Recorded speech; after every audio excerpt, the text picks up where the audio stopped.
Good morning. I'm Eric Reeser. Week 3 in the NFL wrapped up last night with the Lions beating the Ravens 38-30 in Baltimore. Detroit ran for 224 yards and 4 touchdowns in the win. The Lions are 2-1 while the Ravens fall to 1-2. Week 4 begins Thursday in Arizona. The Cardinals host the Seahawks at 8:15. Bad news for the Browns Monday. Left tackle DeJuan Jones is done for the season. He'll need surgery to repair a knee injury suffered early Sunday in Cleveland's 13-10 win over Green Bay. It's the third straight season for the 24-year-old to go on IR. KT Levinston and Cornelius Lucas will be the tackle options for the Browns Sunday against the Lions. In college football, number 1 Ohio State's at Washington Saturday at 3:30. OSU's homecoming game next Saturday versus Minnesota will be a 7:30 p.m. kick. Hear from the head coach of the Buckeyes today at noon. We'll carry Ryan Day's weekly press conference as soon as he hits the podium. This update is sponsored by BMI Federal Credit Union. Enjoy rates lower than the national average, plus a special rate on balance transfers with a Visa with Rewards credit card. Your morning just got more interesting. Distilled and barrel-picked for your listening pleasure. Bo Bishop, a local sports media legend. What William T. Sherman was to the Union Army, he is to Northern College football. A husband, a father, and middling youth sports coach. He's friends with Central Ohio sporting royalty. Talking to Ohio State Athletic Director Ross Bjorken. Coach Day walking on with us right now. Good to see you, buddy. Good buddy, Austin Ward. My good buddy, Tim May, the Tim May Show. The great Doug Lavery's joining us. Hi, everybody. Tom Tiberi here. Oh, Reese came in and he handed me papers. Yeah, and then he said, "You see that button? That's the only button you need to worry about. Don't touch. There's 8,000 buttons in front of me." Oh, I didn't know what he was talking about. The one that says on. We blew the budget on this imaging, and only 2 guys answered our ad on Craigslist. Ryan Baker and Eric Reeser. Act accordingly. You're now listening to Bishop and Friends. Bishop and Friends is sponsored by Diamond Seller, your true jeweler for over 75 years. All right, let's do it live on a Tuesday edition of the program. Bo and the boys with you for the next 3 of them. You'll hear from Ryan Day, his thoughts on the Washington Huskies. I was unaware until you guys had. I saw this yesterday afternoon, and then you guys put it in the prep of a little bit of a home winning streak the Huskies have. So we'll get into that coming up at 9:30. 10 o'clock, we hit you with the real truth. 10:30, Uncle Dom will drop by as is customary on a Tuesday at that time. We will blitz a wild weekend in the NFL. It's pretty hard to wrap your head around the reality that the Baltimore Ravens and Kansas City Chiefs are both 1-2, and they play this week. One of those operations is going to be 1-3 by the time we're done with September. That is a crazy thing to wrap your head around. Some perspective on the league, maybe a little college talk as well with Dalton Wasserman of PFF. He will join us coming up at 11:30. Reese, I apologize for this, but I do see that you have this in Thing or Not a Thing, but it was really the most interesting thing for me, so I'm going to steal it from you. We're going to do it here. And it's the topic of nepotism, and it's what Bruce Pearl did at Auburn. So this is pretty crafty stuff. As a dad, I respect the hell out of it. As a dad, because he basically, if you missed what happened, Bruce Pearl announced yesterday that he would be retiring as the head coach at Tennessee. It doesn't feel like Bruce Pearl is this old, but I guess he has been around about 20 years if you go back to the Tennessee stuff and then the last few years at Auburn, where he's turned them really into A-plus basketball program since he's been there. They've been the number 1 seed a couple of times. They've made it to Final Fours. They've certainly been a program of consequence over really his entire time at Auburn. 11 seasons there as the basketball coach. So he announces that he will retire. They put a video on Twitter yesterday saying that he would step down as the basketball coach. Now, this is curious timing to say the least, but it's yesterday, I want to say yesterday, the day before, was the first day of basketball practice around the country. I think it was Monday, was the first day of college basketball practice around the country. So the 65-year-old Pearl is going to stay with the athletic department. He's going to be a special assistant and so forth. Here comes the rub, though. The replacement is Stephen Pearl. Now, Stephen Pearl is the Tigers' associate head coach. He received a 5-year contract as the program's new head coach. If that last name's familiar, it ought to be. It's his kid. His kid is going to be the next coach at Auburn. The way that, again, it's kind of like Ron Burgundy with the cheese. I'm not even mad. I'm kind of impressed that you pulled this off. That's kind of how this goes. He waited until after the first practice of the season to announce his retirement. Now, I'm sure all of this, the wheels were in motion on this for a while, I'm sure. But by doing it the way that he did, he basically assured that no one could challenge it. he set it up so his son can now be the head coach at what has been, over the last decade or so, since Pearl's been at Auburn, a top 20 program in the country in college basketball. That's what he did. Now, again, as a parent, I respect it. I think I would probably try to do these things for my kids. If I was an Auburn alumnus, I'm not sure how I'd feel about it. The best basketball that program has ever had under him, and I'm sure there's a certain bit of indebted to him that they feel, and this is kind of the make good. Now, I have firsthand experience with this because when I was in Tallahassee, Bobby Bowden was in the middle of a 14-year stretch where they finished in the top 3 in the country. I got there right at the end of it, right at the end of that stretch. And Mark Richt was his offensive coordinator and was a bit of a legend. And their offenses were some of the most prolific offenses of the 90s. Multiple Heisman Trophy winning quarterbacks and Charlie Ward and Chris Wenke and so forth and so on. Mark Richt goes and he leaves to be the head coach at Georgia. And when Mark Richt left, Bobby Bowden hired his son Jeff to be the offensive coordinator. It was probably it was the beginning of the end for Bobby, quite honestly. It was noticeable right away that the offensive imagination wasn't there. It was noticeable right away that Jeff was not up to the task. But this carried on for several seasons, and Bobby would have these crazy press conferences where he would have to defend it, and it would become very personal for him, and he would this is the most lovable guy ever. But it became very personal for him, and he would go at the media because the media would be asking questions about the offense and why it struggled. Bobby had a big problem with that. Why? Because his kid was the offensive coordinator. Now, Florida had laws that you couldn't have nepotism. You could not have your son directly report to you. So what Florida State did is they made Jeff Bowden report to another coach on the staff. They just created a loophole for it. And it ended spectacularly. It ended actually on a Saturday. They got shut out, I want to say, by Wake Forest and in Tallahassee, which was unthinkable at that time, in those times. And the next Monday, this was probably 5 or 6 years into it, Jeff was fired, and it was awkward. And then that's what led to the rest of it. So there are instances where this can work. There are some of them, but there are also spectacular failures in this. I don't know where I would sit if I were an Auburn fan. I don't necessarily have an answer for this in terms of this is wrong. I don't have like some big hot take. I have no idea what Stephen Pirtle's all about. Not sure if he's got the charisma for it. Can he recruit? Can he reach, can he touch alumni? Will they feel, emboldened by him? Don't know him. But anytime something like this happens, it certainly brings up the antenna. I think about North Carolina with Belichick. If he can get it on the tracks, will they attempt to do something like this? The way it stands right now, probably not. But I think you see more and more of this as this goes along. If you're at Auburn, how does this sit with you?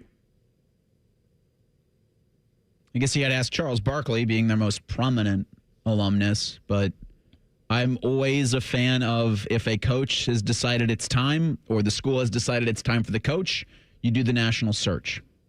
You go and get several candidates. Yeah. You don't just hand it off to whomever's the favored candidate. Or I guess you don't hand it off to whoever's sitting there staring at you in the face, which my guess is both Pearls were looking at the athletic director being like, yeah, that's what we're doing.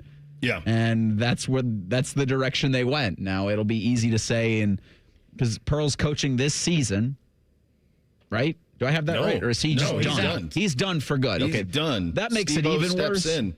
Yeah, he steps right in. And it's crazy, too. He played for his dad at Tennessee. I have no idea, in terms of how much playing he did. But he played for his dad at Tennessee. Looks like 4 seasons. Then he was in medical sales for a while. And then he's been at Auburn since 17 as an assistant with his dad. So that's how long it's been. But, yeah, he's never been a head coach. He's only been under his father's regimes, so it doesn't even have a point of reference outside of that. And it was interesting that the video was weird, where he announces the retirement, and in it he mentions people saying, are you going to run for the Senate? Are you going to go to a career in politics? He's like, no, I'm going to be a senator for Auburn. It's like, well, that's not really a thing. And I wonder, does he get an office? Is he? Oh, sure. So his son's got dad down the hall. If you win this season, because I think they were the number 1 overall seed last season in the NCAA tournament. So if you're able to carry that momentum and have a similarly successful season year 1, great. But if you fall off a cliff, this is going to be torches and pitchforks for the AD. So I guess we all are just going to have to wait and see with this, right? Yeah. Sure. There's been plenty of instances where schools have had the next guy on their staff and they hired them and it's worked out. And then other instances where it hasn't. Look here at Ohio State. Like, there was no national search. It was, let's just give this to Ryan Day. Mm-hmm. And there were definitely some bumps and growing pains along the way. But I don't think anybody would change anything right now with what Ohio State has going on in their football program. And listen, I don't know if this kid can coach or not, but he's been there since 2014. He was the strength and conditioning coach. Then he was their director of operations from 2015 to 2017. At 2017, he was he became an on-court assistant. He's since been promoted to associate head coach, and he was in charge of their defense since 2023. And that Auburn defense has been pretty good in that time. Now, who knows how much of that was him? How much of that was his father? I'm sure his father will be around helping him out a little bit as this goes on. The one thing I will say is college basketball loses in this because I love Bruce Pearl. Yeah, he's fun. I think Bruce Pearl, he was probably my favorite college head basketball coach, and I know that they had the stuff at Tennessee, and he was a guy that played right on the line of the rules and everything, probably went over them a couple times, but the dude won everywhere he was, and he was fun. Like, I'll just never forget him, like, at college game day at the football game with his shirt off, so he'll be chest shirtless painted. at Auburn games, right? Yeah, that's what he meant when he was going to be their, what'd you say, the senator of Auburn? Yeah. That's what he's going to be. He's going to be their number 1 fan. And wasn't it Aaron Kraft that got him in? It was a picture with Aaron Kraft at a backyard barbecue. I think you have, as you were talking about the Tennessee stuff, I'm like, my God, Aaron Kraft was in the middle of that somehow, wasn't he? I mean, isn't that how Aaron Kraft ended up coming to Ohio State? Because he was going to go to Tennessee, I believe. I don't know. You'd have to ask him. I mean, I just remember that part of, that's right. He was. Wasn't there talk of him playing both at Tennessee? Playing football the legend of and Aaron basketball? Kraft is a little bit like Bo Jackson. Yeah. Like, the more times you tell it, his accomplishments become even greater, and his accomplishments were great, but it almost becomes mythical. Let's text him and ask. Yeah. I know he's he's a doctor now, right?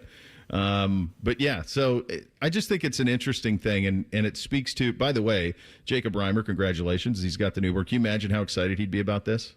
That in September we just did 12 minutes on college basketball. Don't tell him. Well, he was in the YouTube chat for Bone and Tyvis this morning. Fired up. So he'd be so fired up for this, man. Like 12 minutes of nothing but college basketball to start the show. Everything they never wanted. By the way, hey, real quick, I know I'm up against it a little bit, so I'll just real quick. You guys remember that Darren Peterson kid I talked about that I saw play as a sophomore? He's at Kansas, so he's the number 1, 2, or 3 player in the class, and going to be an NBA player next year. The big Adidas contract, all of that, just to catch everybody up on it. Bill Simmons and Zach Lowe were on the Simmons podcast talking about the Olympic team in 28, and Zach Lowe compared him to Kobe Bryant and said he's going to be on the Olympic team in 2028. That makes me feel good because I saw him as like a 16-year-old. I'm like, that's the best high school basketball player I've ever seen. And it looks like he might just be that as a freshman at Kansas this year. That was fun last night. They waited the best for last, I think, and this was a crazy weekend of the NFL. We're going to try to put it all in perspective. A fun Monday nighter, and now a Ravens team at 1-2 and staring down the barrel of 1-3 going to Kansas City. We'll get into that coming up next. Bishop and Friends, right here on The Fan. We're known for 3 things: games, conversation, and common man yelling about things only he cares about. The Fan, Ohio's sports destination. Get Eco. ECO. We come through for you when you need us to. Our scuba diving plumbers can do anything. Increase your water pressure. Give you unlimited hot water. Fix your drips and leaks. Soften your water so it doesn't leave spots. Install a whole house filter. Replace your shower heads and faucets so your house looks brand new. And provide you with winning lottery numbers. Get Eco. ECO. They cannot provide you with winning lottery numbers. I can. Tell us. 3, 21, 24, 34, 46. That's $103 million. Those numbers will be this week's winners? No, those were the winning numbers a month ago. Get Eco. ECO. But EcoFi Advantage is a guaranteed winner. For just $28 a month, EcoFi Advantage covers all 3 systems. Plumbing, electrical, and HVAC. Get Eco. ECO. Scuba diving plumbers, genius electricians, and incredibly handsome HVAC technicians. GetEco.com. ABC Wednesday, The Golden Bachelor premieres. Hi, Mel. Hello. Former NFL star Mel Owens is looking for his second chance at love. I'm hopeful that I'll find true love. But these women are in a league of their own. Mel has never been exposed to women like us. I don't know how he can handle it all. The Golden Bachelor season premiere. To love, happiness, and fun. Wednesday at 9 on ABC6. Good morning, Columbus. It's going to be a good day, and it's going to be big. With the biggest morning news team in Central Ohio, Good Day Columbus. The biggest news, weather, and traffic in town every day. Bringing you over 5 hours of breaking news, live reports, and continuing coverage, and stories that'll make you smile. First Morning Weather gets you ready for the day ahead, and Steer Clear Team Traffic will get you to work on time. Good Day Columbus, weekday mornings on ABC 6. It's going to be a good day.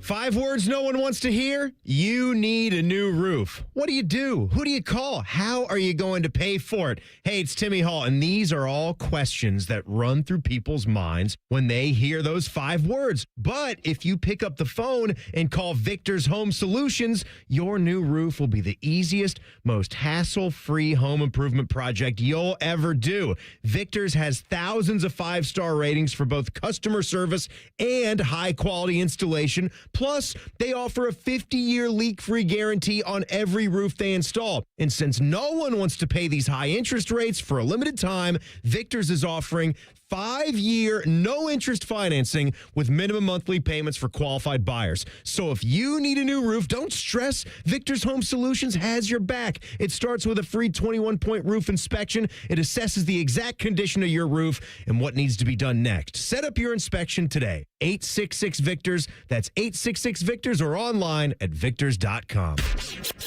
Morning Juice is now on YouTube weekday mornings starting at 6. If you're a fan of Bobby Carpenter, he's ready to attack and dominate. If you're a fan of Jeff Goodoff, drive directly to a hospital. Seriously, The Fan. Hello, it's John Kozik, founder and president of TurboTrack Realty, and I buy real estate as is fast for cash. Give us a call today for an all-cash offer at 614-470-2000, 614-470-2000. I buy vacant properties, inherited homes, divorce situations, death in the family. I even buy my tenants won't pay me the rent houses. Give us a call today for an all-cash offer at 614-470-2000, 614-470-2000. You can stream the game on your phone while you're gardening. You can stream it while you walk the dog. You can stream it at a trampoline park. You can even stream it at a monster truck rally. But the second you get behind the wheel, the game's over. Remember, Ohio, phones down. It's the law. Fan weather. From the Logan AC and Heat Services Weather Center. Today we'll see more of an isolated chance of showers and thunderstorms, although we'll have some clouds to start. Expect a little bit of sunshine mixing in with those clouds throughout the day today. Daytime highs in the upper 70s to low 80s. For tonight, we start off dry with overnight lows in the 60s, but chances of rain develop after midnight and could see some thunderstorms going into the Wednesday morning commute. For The Fan, I'm meteorologist Meredith Garfalo with a 10 weather impact forecast. Matty Ice is currently bathing himself in creamy jalapeno dip. And I've officially run out of ways to tease this show. Rothman and Ice. Weekdays at noon. The Fan. Distilled sports discussion served in light beer quantities. You're listening to Bishop and Friends. That was awful fun last night. We had my wife's birthday fell on a Monday. This was yesterday. So we took her out to a nice meal, which it was probably the first time I've gone to like a nice white tablecloth on a Monday. There's a vibe to that. There's a vibe to Real that. retired vibes. Oh, man. We got nothing to do on Tuesday. It's a very different operation. It changes the way you do everything. Like we always get we get a bottle of wine and usually have that with dinner or whatever when we go out to a joint like that. But that made me second guess that. Like, is this right? And it was so strange. Like NBC now is 13 and he's at the age where like he just does this he calls it rage baiting me. So my wife will go around and say, well, what are you guys going to have for dinner? And he'll go, bone-in tomahawk.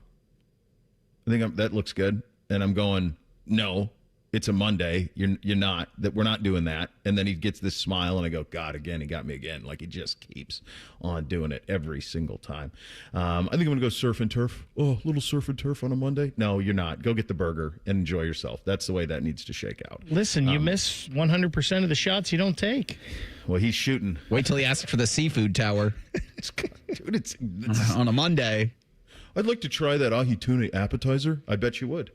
I bet you would on a Monday like to do that. So we got home and we were probably, I think we ate at 7 and we were home by 9. So it was into the second quarter when I got home and was able to watch. And then we watched the rest of it. And it was, it's kind of everything you wanted in Monday Night Football. It's funny, like, I'm sure that the topic around the league is, and it's something we brought up already, that the Baltimore Ravens or the Kansas City Chiefs, they play this week. One of them are going to be 1-3. And the conversation will be, well, what's wrong with Baltimore? Or what's wrong with Kansas City? Baltimore's played Buffalo, Detroit, and Cleveland. That's who they played. They lost a tight game in Buffalo that they probably shouldn't have lost, that probably still bugs them. The Detroit Lions are really good. And I think we forgot about them because they got bombed week 1 against Green Bay, and we kind of buried them a little bit. Well, they're not dead. Far from it. They're a really good operation. And to me, this was two heavyweights going at each other. So I'm not in any mood to push a panic button on the Ravens, even if they drop to 1-3 with a loss in Kansas City this week. There is one thing, though, in regard to the Ravens, and we can have this conversation now, that I think bears monitoring, and that's Derrick Henry. So you've no doubt seen it by now. He has a fumble in the second half of this game that's a critical fumble. The game is tied, or maybe, actually, I think maybe the Lions are up 3 at the point of the fumble. I think it's 24-21 at the time of the fumble. But the Ravens have the ball, and he coughs it up. Aiden Hutchinson punches it out, and he coughs it up. And then he throws his helmet and kind of falls on the sideline. You can tell like it's really bothersome to him. And it's the third time this season that he's fumbled after going 2 years and fumbling 3 times in 2 years. So it's starting to stack and become a little bit of a mental thing. He also, at some point, this has to end with him averaging 6 yards a carry and 1,800 yards. His stats right now are a little skewed because what he did in that first game. But this is a 31-year-old grown-ass man. Last 2 weeks against the Browns defense and the Detroit defense, it's 23 carries for 73 yards. You can do the math on that. That's probably not it. And I do think it's fair to wonder if, I don't want to doubt the guy because God knows he'll run for 275 next week in Kansas City. But to me, the fact that the struggle bus has been there the last 2 weeks for him against really good defenses, and then the fumbling thing that to me was almost a bigger thing. Like now he's kind of in his own head a little bit with it. I mean, I do think it's fair to ask what's wrong with the Ravens question, because the expectations for Baltimore into the season was, all right, go win the Super Bowl. Mm-hmm. And right before half, when they're the wonkiest 2-minute drill that I think you could see from any team in the NFL week 3 was what Baltimore was doing.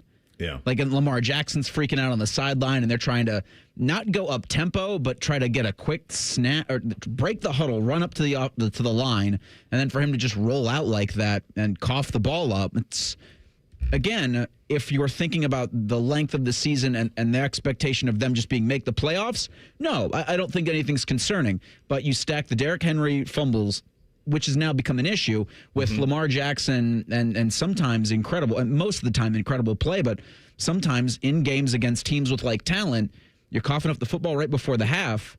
That to me is a problem. That to me stinks of a greater issue with this team that's not going to be able to get them to where they expect to go, which is the Super Bowl. So they ain't going to be the 1 seed. Go ahead, Vic. So I'm not worried about Baltimore at all. I'm also not worried about Derrick Henry. He's going. I'm far more worried about his flop onto the bench yesterday and him getting hurt doing something like that than I am the fumbles. Like, maybe if this continues, we have an issue. This stuff happens, right? I mean, if we remember, and I mean, Eddie George had fumbling issues before. These things happen. They're playing really good teams and really good defenses, and we're seeing this just right hook punch at footballs more and more than we ever have now, trying to knock them out. And if a guy hits it perfectly, I don't know what you can do. You can have that thing gripped as tight as you want. I just don't know what you can do. Derrick Henry against the Browns, I feel like the Browns had a great scheme, and the Browns have a pretty good defense. They played him pretty tough. Last night, they only gave him 12 carries. He averaged 4.2 yards a carry, and he had a long touchdown. So I don't think I'm worried about Derrick Henry. If the game last night, anything I was worried about Baltimore was, where was Zay Flowers? Well, that and then their defense, because the Lions just went up and down the field on them. Yeah, and that's the other thing, right? Like, yeah, you've played Buffalo, and yeah, you've played Detroit. You're just not used to that defensive performance from the Ravens. But I think they're fine. I think this is more about the teams they've played so far than anything. I'm with you, but I do think the Henry thing bears watching a little. I think that bears watching a little, because you're right. He had the 12 carries for 50. 28 of them are on one carry, though, and the rest of it's not much, which that's how he goes about his business. He'll bust a long one, battering ram, then bust a long one. So they're at Kansas City this week. Obviously, the winner there will be 1-3. But then it's Houston. Okay, they're 0-3. That's very, very winnable at home. The next 3 are at home. Then they get Rams at home, so that's a full day. I think the Rams are very, very good. Then they get Bears at home. That might be a little trickier after the way they played last week. We'll see. But then it's at Dolphins, at Vikings, at Browns, Jets, Bengals. Like, it just screams that they're going to go on a 6-game winning streak at some point in there and be fine. So I'm not in any sort of panic for either them or Kansas City. Because I think Kansas City's going to get Xavier Worthy back. They're going to get Rashae Rice back, and then they're going to have their top 2 receivers. And then let's see what the Kansas City Chiefs look like.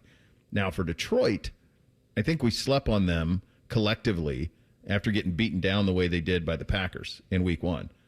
But they look like they're going nowhere. And Goff, by the way, deserves some flowers. I don't think he gets the credit he deserves as like a legit franchise quarterback. He's completing 71% of his passes this year, and that's just who he is, guys. 20-28 last night, 202 touchdown. The week before against Chicago, 23-28, 333 and 5. I mean, he's just absurdly accurate. He just executes their offense. They've drafted incredibly well. He's just a stud. And he probably doesn't get the I mean, just listen to this. I'll give you this. This goes back to, I mean, some of this stuff goes back to Rams, but even the last 3 years in Detroit, 65%, 4,400, 29-7, 67%, 4,600, 30-12, 72%, 4,700, 37-12. The dude's a stud. He really is, and he doesn't get talked about that way, and he should be, because he's really never had he had one sort of down season with the Rams, but that's it. The only question with him is, can he win it all, right? And the Rams didn't think so. It seems to be with quarterbacks, right? Well, it's unfair because it's like would somebody, like, it drives me nuts when people say, like, Dan Marino's not great. Like, if Josh Allen doesn't win a Super Bowl, which he might not, if Lamar doesn't win a Super Bowl, they're still great. Like, sometimes it's just, football's the hardest thing. It's the most important position. But I think there's a difference between great and, like, all-time. I think if you want to get in the all-time conversation, and I'm not there with Goff, then you got to have those Super Bowls. But great, I think consistently being someone that can lead your team, get them to the postseason, win big games, that's great. I mean, Goff's played in a Super Bowl. He led a team to a Super Bowl. That's more than we can say for Josh Allen. Do we think maybe that the Rams let go of him after that Super Bowl is kind of the perception too? Like, well, they didn't believe in him. Why should we? He wasn't good enough. And he had the last year he had in L.A., he was 20 touchdowns, 13 picks. That's the one that was the indictment. And, like, fair or not, that's still kind of hanging around his neck. I think so too. Yeah. I think so, too. We got a kick time for the Minnesota game. We have some very interesting statistical analysis coming out of Washington. You're going to hear from Ryan Day on all of that in 2 minutes. Bishop and Friends right here on The Fan. Care Heating and Cooling. When you need a company you can trust, call 1-800-COOLING. I'm Leslie from Pella Columbus. And I'm Wilson from that other window place. One of the biggest reasons people get new windows, Wilson, is that old windows make for an uncomfortable house with crazy high roller coaster energy bills. Leslie, people love being uncomfortable on roller coasters. The ups, the downs, the gurgling in your stomach because you had 5 corn dogs before getting on. Did that happen to you, Wilson? What? No. Get the windows that can completely change the look and feel of your home at PellaColumbus.com. Hi, I'm Rick Germain for Toyota West. And with over 600 new and pre-owned vehicles available, Toyota West at I-270 and Georgesville Road has the car you're looking for. And right now at Toyota West, take advantage of 0 down and 0 payments until 2026. And every pre-owned vehicle comes with a 72-hour exchange policy plus a 3-month warranty for qualified vehicles. Come see us at the Germain Auto Mall on Georgesville Road or get started today at ToyotaWest.com. Offer expires 9/30. No payments for deferred payment. Interest accrues at time of inception with approved credit. Tailgate season is here, and if your grill makes you have to duck when you light it, it's time for an upgrade. Billiards Plus carries top-of-the-line grills that you can pass down to your kids and gifts the whole family will enjoy. Family-owned and operated. Billiards Plus on Dublin Center Drive in Dublin. Your game day headquarters is here at ESPN Bet Sportsbook at Hollywood Casino Columbus, the only place to watch and win. Catch every play on more than 30 TVs and over 50 feet of video wall. Score tickets, signed professional and college sports memorabilia, and pen cash prizes. Join the watch parties for every home team game with a tailgate buffet and bucket specials. Plus, get official game day swag with every table reservation. Game day lives here, only at Hollywood Casino Columbus. Must be 21. Gambling problem? Call 1-800-589-9966. Dormar, your pilot hero. When your furnace or air conditioner is broke, we come out that same day. Dormar, home the Tin Man. Bishop and Friends is sponsored by Diamond Seller, your true jeweler for over 75 years. The Fan, Ohio sports destination. What's up? What's up, man? Sup with you? Sponsored by Newman Roofing. For all your roofing, gutter, or siding needs, call Newman Roofing today at 614-NEW-ROOF or visit online at newmanroofing.com.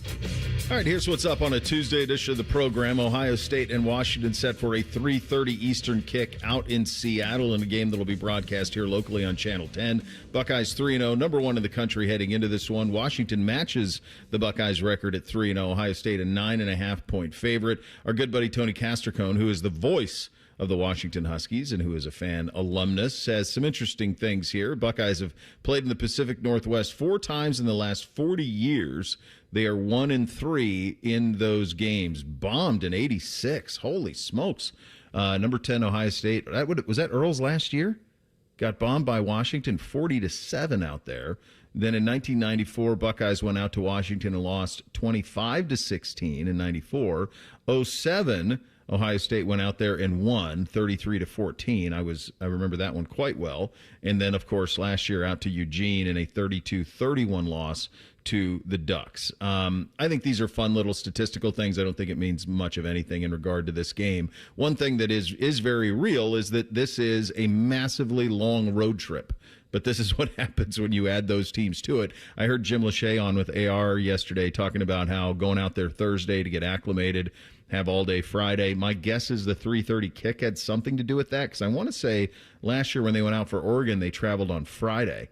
But I think maybe that was a night game, so maybe just the earlier kick, a little bit more time to get acclimated out in Seattle. Washington is on a little bit of a history burner here, longest active home winning streaks. They are second in the country to the Georgia Bulldogs, who incidentally host Alabama this weekend. Washington has won 22 straight games, of course, hosting the Buckeyes and his 9.5-point dogs. So if both Georgia and Washington are to lose, the team with that streak of the longest without a loss at home would be the Oregon Ducks, who have now won 18 straight at home. It's a fun one. It's going to be a fun one to talk about this week. This is an Ohio State team that should be rested, rejuvenated, and ready to go. Ryan Day was on Roundtable yesterday. Among the topics of conversation, the self-scouting that happened during the bye week. Yeah, only 3 games, and all 3 games are fairly different, non-conference opponents. But yeah, for both 2 new coordinators, it's important to be aware of what you're putting on film. So, everyone, no matter what you put one play on film, they're going to be all over it. They're going to be eating it up, and they're going to make sure that, they have it schemed up. So whatever we put on film, and that's another message that we talk to our team about, whether it's a play in terms of scheme or just a play that you're putting on film as a player, you're either putting strength or weakness on film. And you put any weakness on film, man, they're gonna sniff that out. So our guys have done a great job of making sure that doesn't happen. A couple of stats. This from our buddy Brad Crawford at 24/7 Sports. Ryan Day 48-0 against Big Ten teams not named Michigan or Oregon. He is 6-0 at Ohio State, coming off an open date. So think about that. Where is that 9.5 number? You had some comments about that yesterday, Bake. Didn't it start much higher and has gone way down? Yeah, it started, I think, at 13.5 at most places, and then it dropped to 10.5 pretty quickly.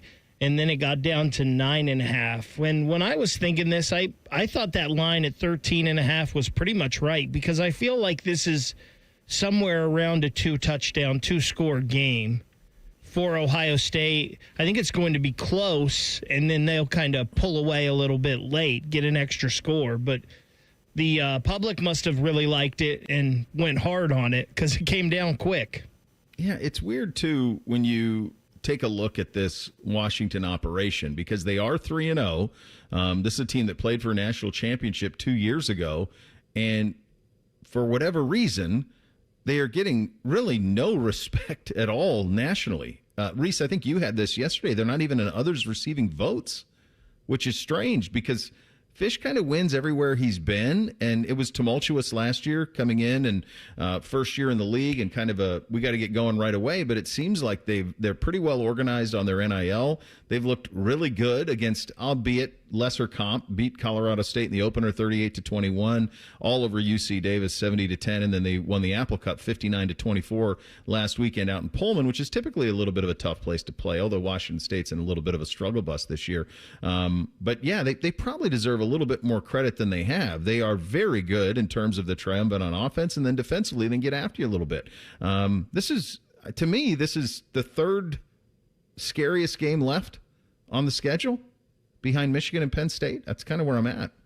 I might even say the second. Just because of Franklin? Just because it's really just, that's it. Look, they had one job to do in the offseason. You got to go get your quarterback a deep threat because you lost Tyler Warren, and they got receivers, sure, but I don't think they addressed a true deep threat. That's what you need to beat Oregon, what you need to beat Ohio State. They didn't acquire that. And I think Kotelnicki gets too cute for his own good. I think that Ohio State certainly upgraded with the defensive coordinator. That's, it's a little bit of a shot at Jim Knowles, but I'm okay with taking it. I'm okay with taking it. Guy's trying to renegotiate a contract while you're celebrating a national championship. But I also think DeMond Williams is the best quarterback that Ohio State will have faced in 4 weeks. And he's an outlier too, guys. Yeah. DeMond Williams, because he was recruited there. He stayed there. He watched for a year, and now he's the dude. So he did get some experience last year. He was pretty damn good last year. They got the kid from Will Rogers, right? They got him from Mississippi State, and then he ended up getting hurt, and so Williams ended up playing a lot last year. And he was pretty dang efficient, 78%, 944, 8 touchdowns, and an interception. Would want to look at the game log on that from his that's true freshman. So let's see where the big... All right, so struggled in a loss to Iowa, 12 of 16 for 71. Lost his last 2 starts. They got bombed by Oregon, 49-21. Lost to Louisville in their bowl game, 17-20 against Oregon, 26-32. It was really good in the loss to Louisville, 26-32 for 374, 4 touchdowns and a pick. But it's kind of it's something you don't see very often, like a kid who was recruited, a kid who stayed, got in a little bit, and is now ready to go.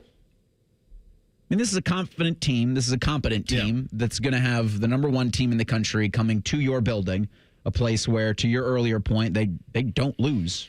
They haven't lost in a long time in Seattle. No. And I do think that's going to set up for an Ohio State team with a first true road test for your freshman quarterback. that does have the makings of don't sleepwalk into this game. If Ohio State shows up ready to play, similarly in the way they did against Texas defensively, it'll be fine for the Buckeyes. Yeah. But if you'll, come in a little sleepy-eyed and you're able to, 1-2 plays, you're able to let Williams escape. I mean, Jonah Coleman's a lot of fun. Watching that Apple Cup game, I'm like, he'd be fun to have as a Buckeye. I mean, they've got, pretty good running backs themselves, but that's the kind of player that can make a big play that can keep that crowd in it for 4 quarters. We've been talking about this three-headed monster that Washington has on the offensive side of the football for a while, and Jake Butt even talked about it yesterday. He said Jonah Coleman might be the best running back in the country. That's not us saying it. That's not Washington people saying it. That's Jake Butt, who watches a lot of college football, played at a really high level. He said he might be the best in the country. Denzel Boston is a stud at wide receiver. I thought this was interesting, though, Bo, because we've talked about their offense a lot. And we haven't mentioned their defense at all. This was from Cam Meller. The highest pressure rate without blitzing an FBS defense this year so far, Washington is number 1 at 51.4%. Now, do I think the Washington defense can shut down this Ohio State offense? No, I don't. But if there's a way to do that, it's to get pressure with your front four, leaving everybody else back to cover the dynamic receiving threats that Ohio State has. So if they can get a little pressure on Julian without blitzing him, that could be a problem. And we haven't talked about the Washington defense at all. No. Yeah, I think it is. I think we're in a consensus here. Reese, it's fine. You want to go second? That's cool. I'm with that. But minimum, this is the third most dangerous game left. And I do think that the travel, the setting, all of it, and the fact I do think it's interesting. Sometimes we have to be reminded of this. But like Washington yesterday announced that it's a sellout.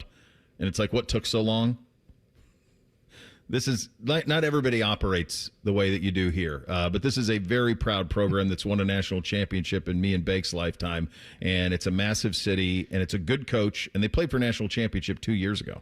They also said go to SeatGeek, the official ticket partner of Washington, for your secondhand tickets. There you go. If you want to go to the homecoming game with Minnesota, we now can tell you when that game will take place. We will get to that and a catastrophic weekend in the National Football League on the injury front. All of that coming up next. Bishop and Friends right here on The Fan. If you miss a live show, you can catch the podcast. If you miss the podcast, our hosts have volunteered to have dinner with you. Ma, the meatloaf! The Fan. 1877 Cars for Kids. KARS Cars for Kids. 1877 Cars for Kids. Donate your car today. Call 1-877-CARS-4-KIDS to reach a friendly live agent. Donation's super easy, and your car can be picked up as soon as tomorrow. Call us now. 1-877-CARS-4-KIDS. Donate your car today. Did you know you can donate real estate too? Hi, I'm Dr. John Runyon from Runyon Dental Group. Are you missing teeth or do you have uncomfortable dentures? Dental implants can not only transform your smile, they can restore your confidence and allow you to eat those foods you love that you've been missing. When I was in my early 30s, I was in a similar situation needing complex dental work and dental implants. I understand all the emotions that you're feeling because I've been the patient and I know that we can help you. Schedule a free consultation today at RunyonDentalGroup.com. That's RunyonDentalGroup.com.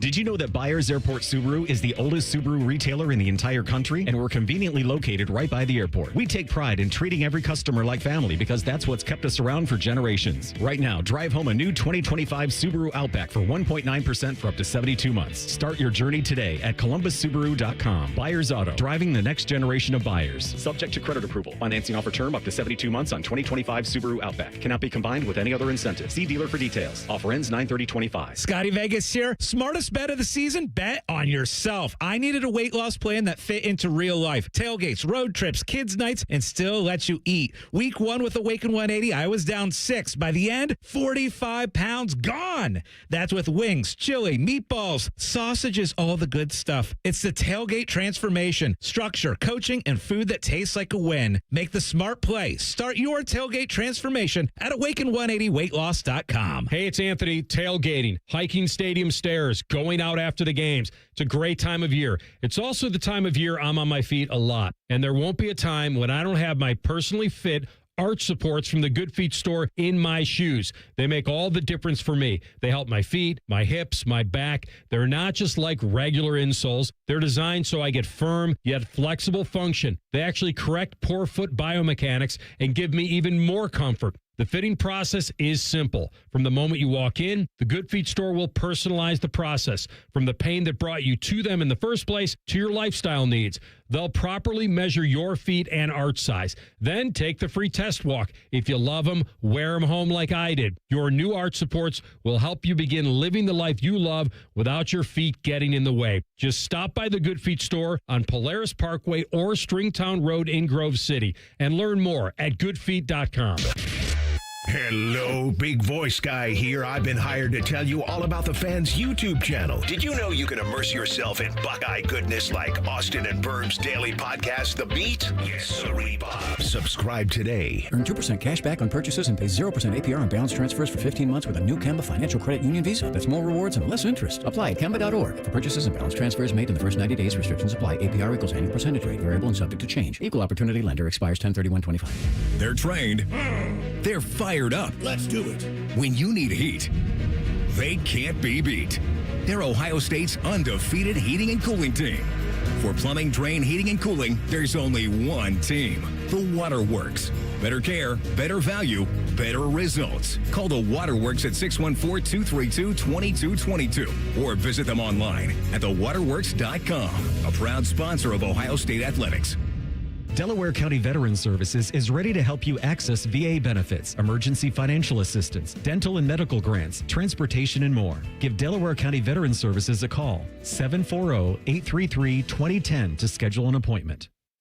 All your favorite fan shows are available when you want them. Head to 971thefan.com and hit that subscribe button. The Fan, Ohio sports destination. Pull up a stool and ask the bartender for something neat because Uncle Bo is on the radio.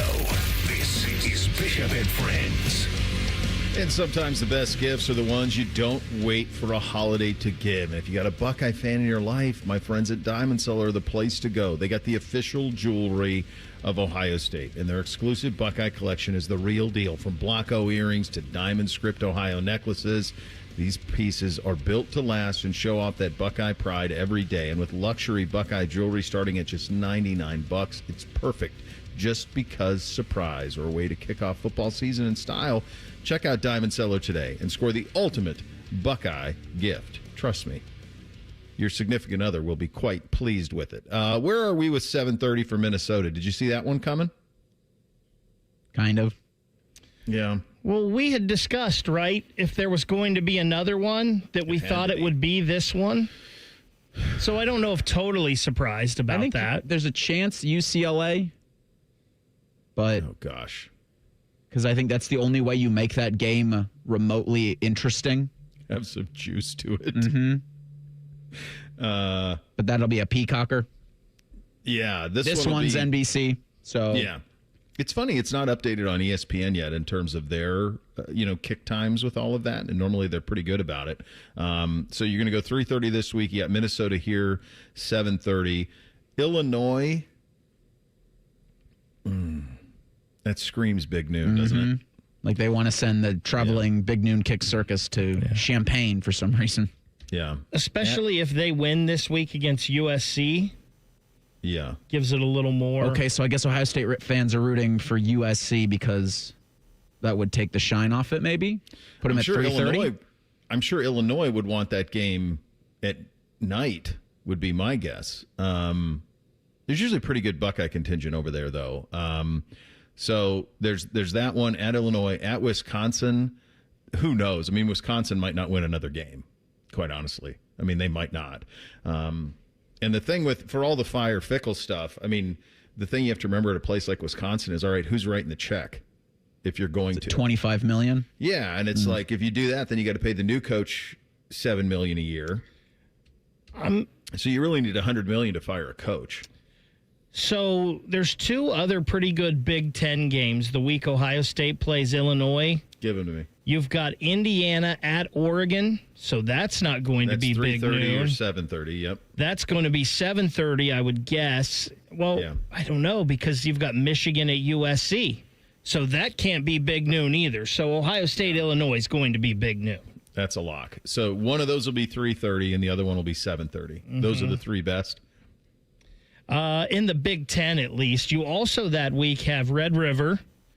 You have Alabama, Missouri. That's CBS. Or, ESPN. Yeah, so Georgia, Auburn. But, yeah, so Penn State plays Northwestern. So, yeah, you're... The only other one you need to look at is the Big 12. That would be the only other big noon possibilities if there's like a big noon game there. But they're not going to take anything out of the Big 12 over Illinois against Ohio State. You got Kansas, Texas Tech. Yeah, it doesn't matter. Iowa State's at Colorado, so that wouldn't be big noon. So yeah, you're getting Illinois, Ohio State big noon. Yeah, you can almost do this week to week. so you're going to get 3:30, then you're going to go 7:30 at home against Minnesota. Thankful for that. And it's what they do is pretty cool. Like what they do with the drones and all that stuff. We saw that for the Ohio game, Reese, and they'll run that back against Minnesota in a big way. It's homecoming. That's going to have a big game atmosphere to it. So that's really cool. I'm thrilled about that it's early in the season. Then I would say clearly you're going noon at Illinois. Wisconsin could be anything. That could be choose your own adventure. Hard to imagine what that would be. You'd almost have to look at the week. Penn State's definitely going to be noon. Purdue could be anything. UCLA here in November. We don't play night games in November. So UCLA might not win another game until they get to that point, and obviously they'll get bombed in that one. But I can't imagine that's a night game in November. They just don't do it. Same thing with Rutgers. Rutgers screams big noon, and then obviously Michigan's noon. So that's kind of the way that it. And by the way, we're not the only ones complaining about this. I don't know if you saw Kiffin complaining about this because Ole Miss is hosting LSU this week, and they're playing that game at 11:30, or not 11:30, 2:30. It's a 3:30 game. It's the national 3:30 game, but because Alabama Georgia's at night, he's at 3:30, and he's like, I promise you, if we play LSU over there, it's a night game. Why can't I get a night game over here? Everybody wants it because the atmosphere's better. It's not that hard. It just isn't. So that's the bridge that he has to cross. We had a ton of injuries, catastrophic injuries in the National Football League. A couple of them including former Buckeyes. Nick Bosa, 49ers defensive end, he's done for the season with an ACL. That is them and the Cleveland Browns feel like the most injured, and maybe just because I'm close to the Browns, that could be it, but it feels like those are the two most injured operations. But the Niners injury stuff is crazy. So now he's done for the year. Speaking of the Browns, DeJuan Jones, who... the poor kid, of no fault of his own, he just cannot stay healthy. So this is the third straight year that he has ended up with a season-ending injury. It's just, I'm there every day, and so I see it. I saw how much work he put in this offseason. He was in that facility every single day, getting better. He's the coolest kid ever. He's the easiest guy to root for, always with a smile. It just breaks your heart for him personally that he just cannot stay healthy. But then it's also a massive problem for them from a football standpoint because he was the only guy on that offensive line who was under contract for next year. And now you certainly can't count on him to be a tackle next season. And I don't know if you've seen how poorly Cornelius Lucas has played at tackle.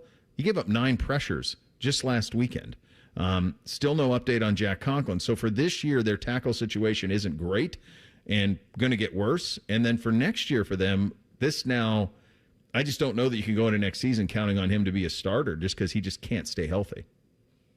Yeah, and I wonder even more now about what they do with the quarterback situation because good point. That you got Aiden Hutchinson on Sunday to the DeJuan Jones injury where a helmet exploded his knee. Mm-hmm. They're submitting that for review to the league. What's that process like? The league will look at it, and if there was a penalty that was there, they'll say we messed up. There should have been a penalty, but that's it. It's the biggest waste of time ever. This happens all the time. It's just such a waste. I was under the impression they were trying to avoid things like that. Yeah, but Bo, I remember before the season we were talking about the Browns and looking forward. Mm-hmm. And one of the things we talked about was, man, we hope they hit on one of these quarterbacks because they've got offensive line issues they're going to need to address down the road. Conklin's getting older. Who knows if Bitonio's got any more left in him. Wyatt Teller isn't the same that he used to be. Yeah. And listen, DeJuan Jones, he's shown promise, but he can't stay on the field. No. The best ability is availability, and it seems like he's often not available. So one guy maybe you thought you could kind of count on moving forward. Yeah. I'm not sure you can anymore, so they really need to work on this offensive line too moving forward. They do. They're going to have to draft a lot of them is kind of the way it's going to go. And by the way, this would take a bigger study, but it doesn't feel like there are enough quality offensive linemen in football, period, at every level. So I don't know if this thing of like big kids are getting pushed into D tackle or D end or what it is, but you just don't see enough of them at every level. You could go to high school teams, and I'm guessing coaches would say, we don't have enough offensive linemen. Youth teams feel that way. NFL teams feel that way. College football teams feel that way. There just aren't enough offensive linemen right now at an elite level in the league. This is a very common problem throughout the NFL. There just aren't enough of them. I think you're seeing a shift since the passing game has become more prevalent. I think you're seeing a shift in the defensive linemen in the fact that the defensive ends are more like old school linebackers. Yeah. So you're having a lot of defensive ends that are 250, 260, 270 pounds and are just beating offensive linemen with their quickness. So you've got a 330-pound offensive tackle. It's just hard for them to keep up with a guy that's that fast on the end, and it's really changed the dynamic there. I don't know, to your point, I don't know if we've ever seen defensive ends as talented as they are right now. Yeah. Miles, Micah, TJ, the Crosby, Bosa's. I mean, they're so explosive right now at that position. Second hour of the program, we kick it off with The Real Truth. It's coming up next. Bishop and Friends right here on The Fan.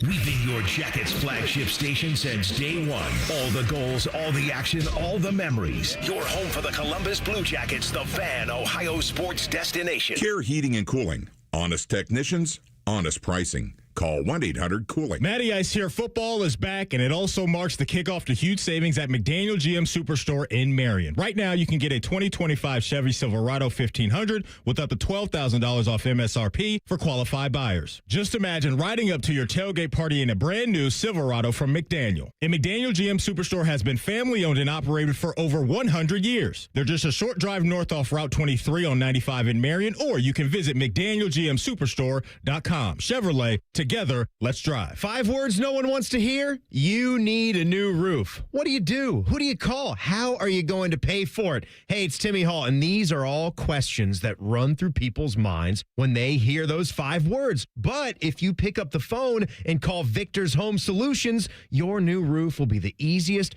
most hassle-free home improvement project you'll ever do. Victor's has thousands of 5-star ratings for both customer service and high-quality installation. Plus, they offer a 50-year leak-free guarantee on every roof they install. And since no one wants to pay these high interest rates for a limited time, Victor's is offering 5-year, no-interest financing with minimum monthly payments for qualified buyers. So if you need a new roof, don't stress. Victor's Home Solutions has your back. It starts with a free 21-point roof inspection. It assesses the exact condition of your roof and what needs to be done next. Set up your inspection today. 866-VICTORS. That's 866-VICTORS, or online at victors.com. Hey, what's up? It's T-Bone. My good friends over at Sleep Better Columbus want you to know that if you're 65 or older, enjoying those golden years, but maybe you're dealing with restless nights, you need to listen up. Are you tossing and turning, struggling with sleep apnea, and that leaves you wiped out during the day? Well, it's time to reclaim your rest with Dr. Mark Levy at Sleep Better Columbus.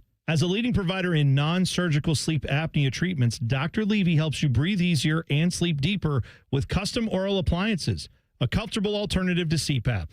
The best part is that Sleep Better Columbus is in network with most medical insurance plans and is a proud Medicare provider, so your coverage can work seamlessly with Sleep Better Columbus. And as we head toward the end of the year, don't let those benefits go unused. You don't want to wait to use your deductible. Act now to make the most of it with Sleep Better Columbus. Call Sleep Better Columbus today at 800-MORE-SLEEP or visit sleepbettercolumbus.com. Once again, that number, 800-MORE-SLEEP or sleepbettercolumbus.com for your consultation. Sleep better, live better. You've earned it. Fox Tonight is the place for uncovering mysteries and memories. I had a car accident. I lost 8 years of my life. First, it's the season premiere of Murder in a Small Town. Your success rate in solving major crimes is superb. Surprises the heck out of me, too, sometimes. Then, it's the season premiere of the smash hit, Doc. You're having memories? They're just weird flashes. I need my life back. I will do whatever it takes. Tonight, starting at 8 on Fox 28. In Central Ohio, there are so many issues that develop during the day. Issues that affect you and your communities. Our goal is to make a difference for you by getting you the answers you deserve. We're on your side to find solutions. To make sure you know first before the weather affects you. More than 4,000. Governor Mike DeWine announcing that both tonight with this rain moving. It starts with Central Ohio's only 10 p.m. newscast, Fox 28 News at 10. Followed by ABC 6 News at 11. Always on your side. Common Man here for Jermaine Lexus. It's fall or autumn, as the losers like to say. What does that mean in the car world? That means places like Jermaine Lexus want to clear out all of their 2025 inventory to make room for the 2026 models. And for you, the customer, that means big savings. Take advantage of their lack of space with aggressive pricing. They also have plenty of L-certified vehicles on the lot for the fall collection sales event. If you're in the market, please stop in and see my friends. Jermaine Lexus, 2 locations to serve you, Dublin and Easton, JermaineLexus.com. Hey, Bobby Carpenter here. After retiring from professional football, I never expected that me, Bobby, I'd have low testosterone. So I went to my friends over at Affinity. I got my labs done, and now I've been on a testosterone replacement plan with Affinity for 8+ years. Best of all, they've supplemented it with peptides and lots of other great products. Learn why me and thousands of men trust the experts at Affinity to feel their best. Get more energy, better workouts, feel like yourself again. And do not waste another day. Get started at feelgreatcolumbus.com today. Dormar, your kind of hero. When your furnace or air conditioner is broke, we come out that same day. Dormar, home the Tin Man. Looking to get your roof or siding replaced this fall? Call the company that delivers an excellent customer experience every time. Newman Roofing. Don't wait. Call Newman Roofing today at 614-NEW-ROOF or visit online at newmanroofing.com. Broadcasting from the Lindsay Honda Studios. Honda makes the cars. Lindsay makes the difference. Visit lindsayhonda.com. WBNS-FM, HD1 Columbus.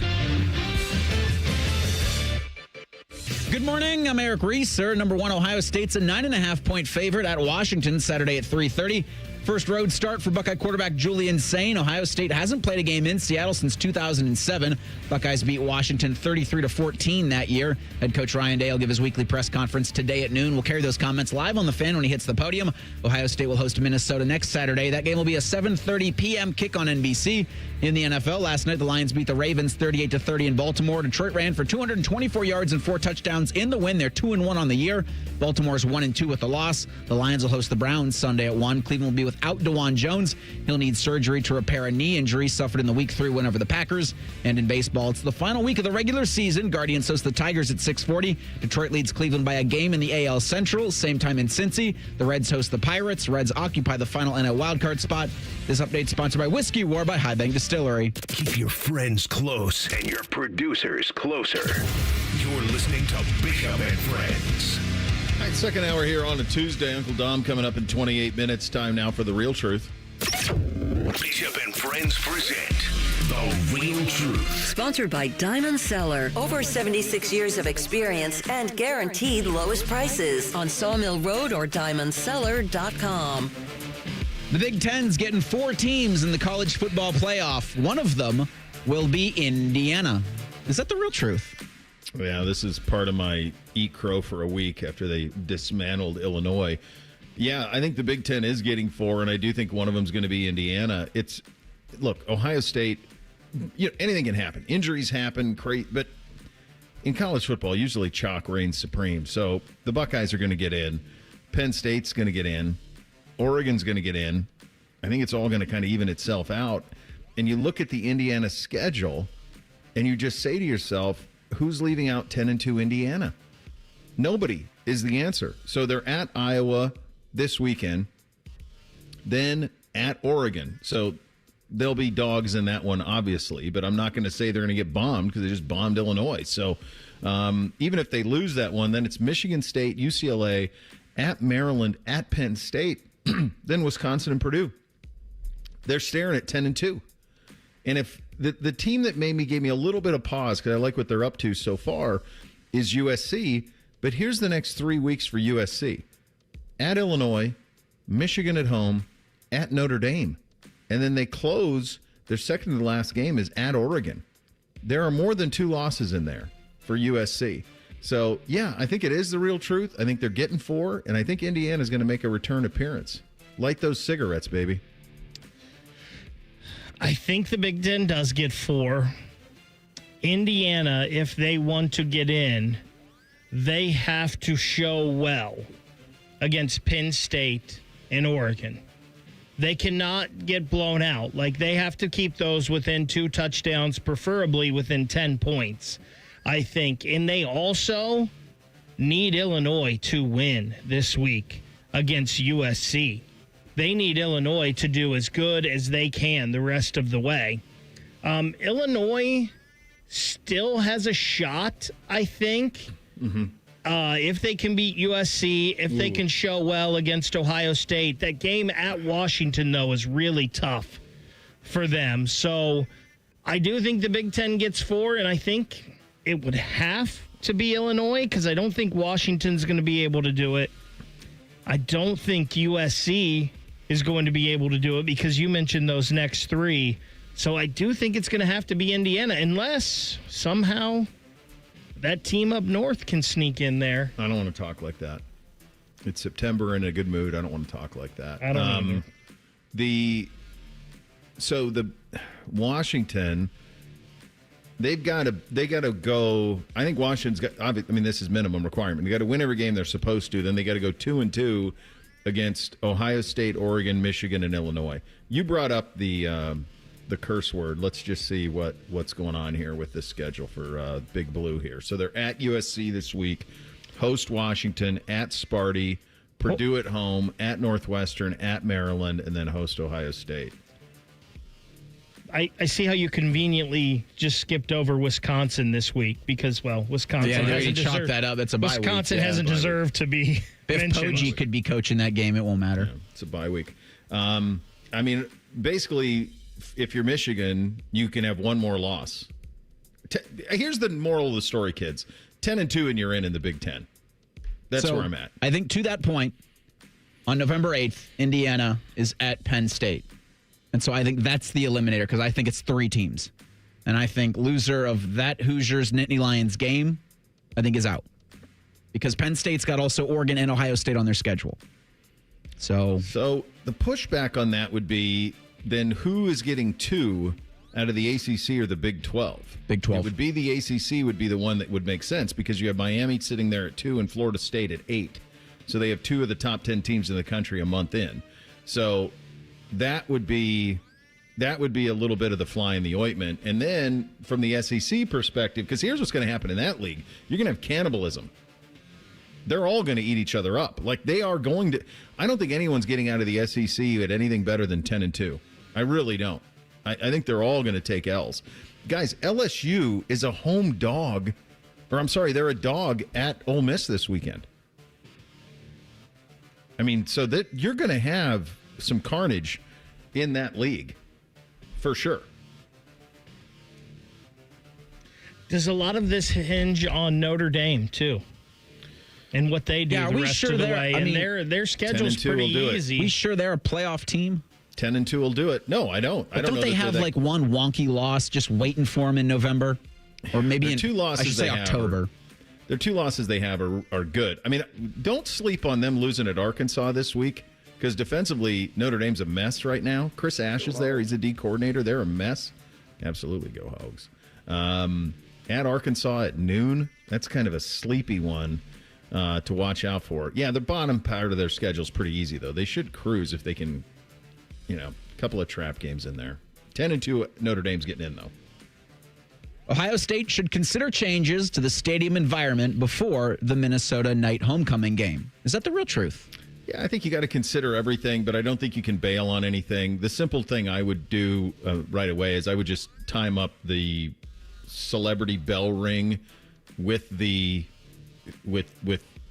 bells from Hell's Bells instead of having the video in between. So I would just go video first, and in that time you can have the team go down to the end of the tunnel, then do the celebrity bell ring, then straight into Hell's Bells, and we go. I would do that. Pretty simple. I think the song you're kind of committed to. You made a big deal about it. You're kind of committed to that song for this season, so I would just stay the course on that. But understand that you have got to do that, you have to pick a song everybody knows in the future. So that's those two things. I think other than that, you're doing about everything that you can. The drone thing's awesome. So, and it'll be a great environment, but I would just do those small tweaks. So yes, I think that is the real truth. They should consider some small tweaks. I don't know. I think anything's on the table, and Ohio State has proven that, right? The song has fallen flat, so I don't think we need that. I don't think we need to force that on anyone.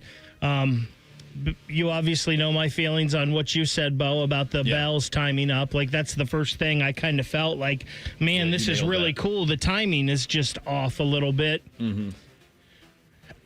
It's so funny where we are in a society that we talk so much about noon games and atmosphere. Like, there was a time when just being at an Ohio State game was everything and you were cheering, but it's different now. We have smaller attention spans, and we need to be stimulated at all times. And listen, Ohio State, chances are, is going to beat Minnesota by 4 or 5 scores.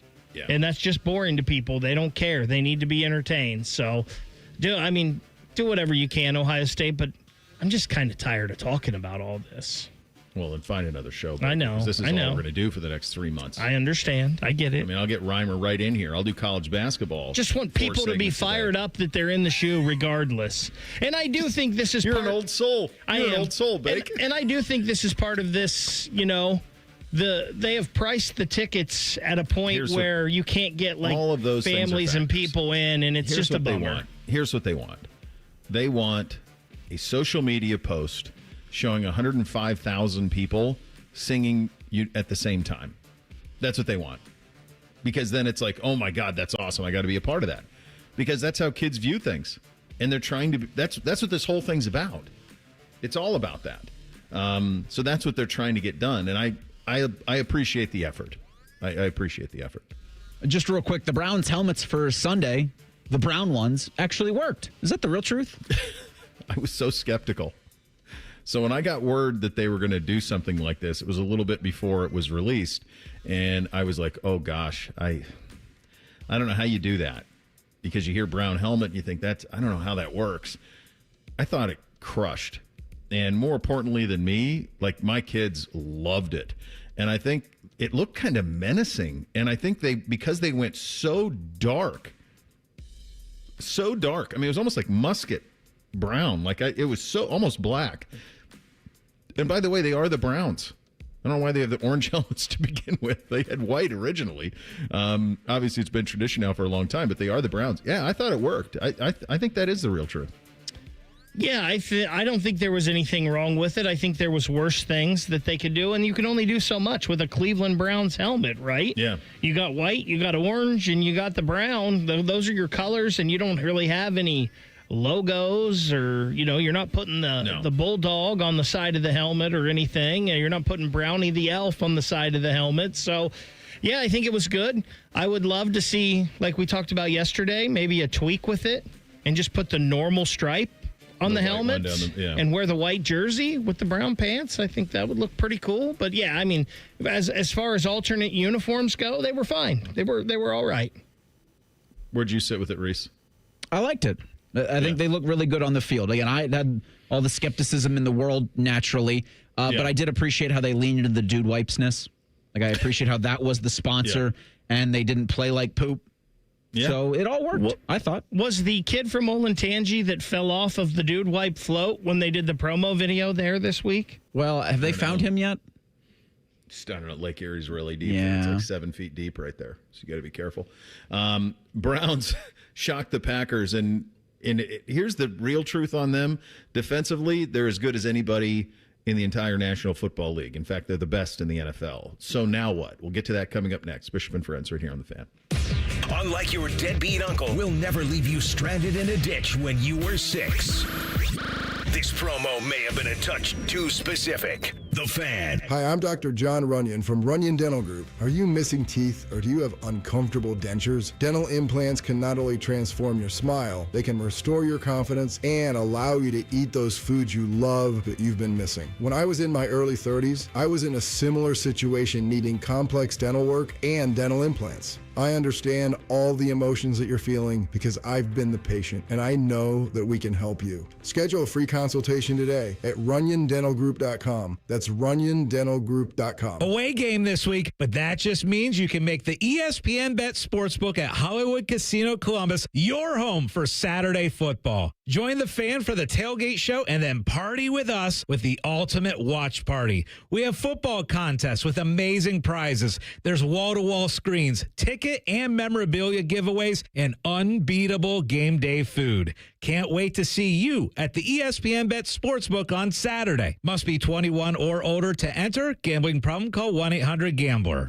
ABC Wednesday, The Golden Bachelor premieres. Hi, Mel. Hello. Former NFL star Mel Owens is looking for his second chance at love. I'm hopeful that I'll find true love. But these women are in a league of their own. Mel has never been exposed to women like us. I don't know how he can handle it all. The Golden Bachelor season premiere. To love, happiness, and fun. Wednesday at 9 on ABC6. Good morning, Columbus. It's going to be a good day, and it's going to be big.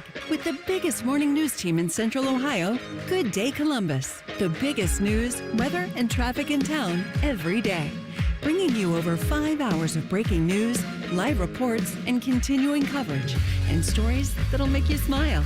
First Warning Weather gets you ready for the day ahead, and Steer Clear Team Traffic will get you to work on time. Good Day Columbus, weekday mornings on ABC6. It's going to be a good day. The waterworks techs have heard it all. Screeching furnaces, dripping pipes, strangled garbage disposals, overflowing toilets. Did a spooky surprise catch you off guard? Who are you going to call?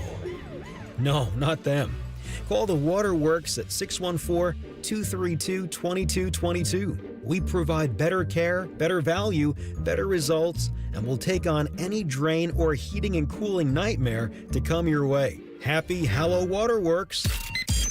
Ryan Day's Buckeyes hit the road for a Big Ten battle with Washington. Live fan coverage starts Saturday at 10 with the kick at 3:30. Every game, every season, your flagship home for the Buckeyes, The Fan, Ohio sports destination. Hey, Buckeye fans. As the official wing sponsor of Ohio State Athletics, Roosters is kicking off an incredible giveaway you won't want to miss. This football season, we're giving away 12 ultimate Buckeye experiences. 3 drawings, 12 winners with prizes including tickets, sideline passes, and 3 trips to a Buckeye first-round postseason game. Go to roosterswings.com to register and see all the details. 3 drawings, 12 amazing prizes. Register today and every day. Roosters, a fun, casual joint.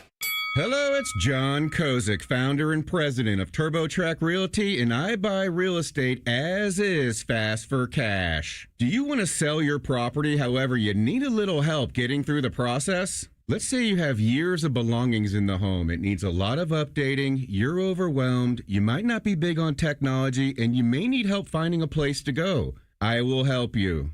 Maybe you've gone through a divorce or a bad breakup, or a relative moved out. It's been hard, and you just want to take what you want and leave the rest behind. I will help you. Retiring and want to sell your commercial properties or land. I will help you. Sellers, whether you're selling as is or selling for top dollar, you're no longer alone. Visit us today at TurboTrackRealty.com or call me now for an all-cash offer and, more importantly, the help you need at 614-470-2000, 614-470-2000. Fan weather. From the Logan AC and Heat Services Weather Center. Today we'll see more of an isolated chance of showers and thunderstorms, although we'll have some clouds to start. Expect a little bit of sunshine mixing in with those clouds throughout the day today. Daytime highs in the upper 70s to low 80s. For tonight, we start off dry with overnight lows in the 60s, but chances of rain develop after midnight and could see some thunderstorms going into the Wednesday morning commute. For the Fan, I'm meteorologist Meredith Garfalo with the 10 Weather Impact Forecast. Matty Ice has a large tattoo on his calf of LeBron eating a lion. I have nothing else to say. Rothman and Ice. Weekdays from noon to 3. The Fan. Sports conversation that's worthy of a toast, or at least a stiff drink. You're listening to Bishop and Friends. Indeed you are, and we're sponsored by Diamond Cellar, your true jeweler for over 78 years. If you take positional importance out of it, is Myles Garrett the best player in football? I think so.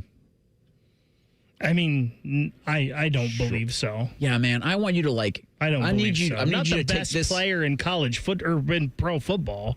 In the break, I need you to take this cup in the bathroom with you. Who's better? Take out positional importance. Who's better at what they do than he is at what he does?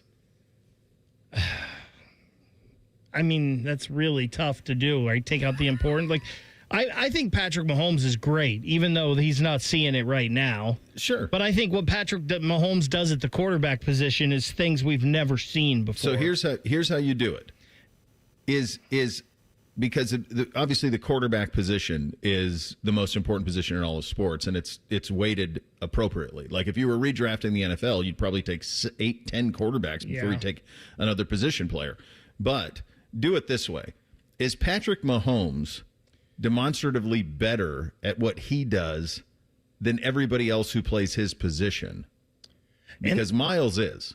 And I guess I just don't see it like that with Myles. Like I think TJ Watt is more. I think TJ Watt's more versatile than Myles, and that makes. In what way? I just think he can do more, like dropping into coverage, playing like a linebacker position. They move him around a little more.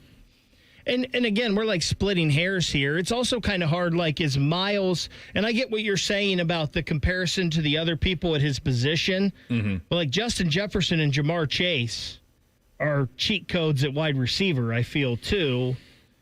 Derrick Henry at running back is, so I guess I don't know how you do that without positional. Listen, Myles is having a great year, though. No doubt about it. He's doing historical Last year he was really good, too. I'm a prop comic now. I got a cup. You can take it with you into the bathroom. Tegna's got a policy against it on the job. Sir. I think he is. I think he's the best player in football. I think what he allows Jim Schwartz's defense to do, I don't know that there's another player in football that has that type of impact. And you've probably seen the Mina Kimes screen grab by now of literally 3 Green Bay Packers. She called it a Congo line. 3 Green Bay Packers trying to block him. In other words, they were aware that one guy couldn't do it. They were aware that 2 guys couldn't do it. And they were hoping that 3 guys could block him. So they had him double teamed and chipped on one play. This happens all the time. It happens all the time. And because sometimes people feel like if he doesn't get home, and he doesn't have as many sacks sometimes as TJ Watt, what you're not paying attention to is what is asked of Myles versus what's asked of everybody else that plays that position and what he takes on. He's double teamed always. He's never, ever seen a single block. Ever. Doesn't happen. It's 2 always. 1.5 minimum. Always with a chip. You never leave him one-on-one. No team in the league does. And when you watch the All-22 and you see what teams do to try to mitigate his impact, it's crazy what it is. And it allows for this defense, which is the best defense in the National Football League through 3 weeks, it allows for the defense to do what it does on the back end.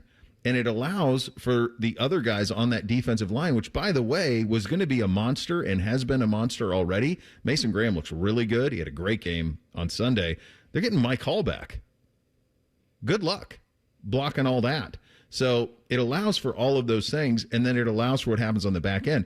The other thing that's happening on their defense is Carson Schlesinger. He's a missile. He's pretty good. He was so much fun to watch on Sunday. I mean, he's certainly the front runner for Defensive Rookie of the Year in a month, but he might have a chance to be like a Pro Bowl level guy right now, what he's doing. How did he drop to the second round? His story's crazy. So he only played 1 year. He really only played 1 year at UCLA. Didn't he have like 150 tackles? He led college football in tackling last year, but he was very lightly recruited and really didn't play until last year. and then blew up. But I remember when they drafted him at the top of the second round, I thought, well, this doesn't fit what this front office does. Linebackers at the top of the second round? So that tells you, first of all, it probably told you what their hunch was on Jeremiah Owusu-Koramoah, because they're basically play similar styles. But it also told me that they loved him.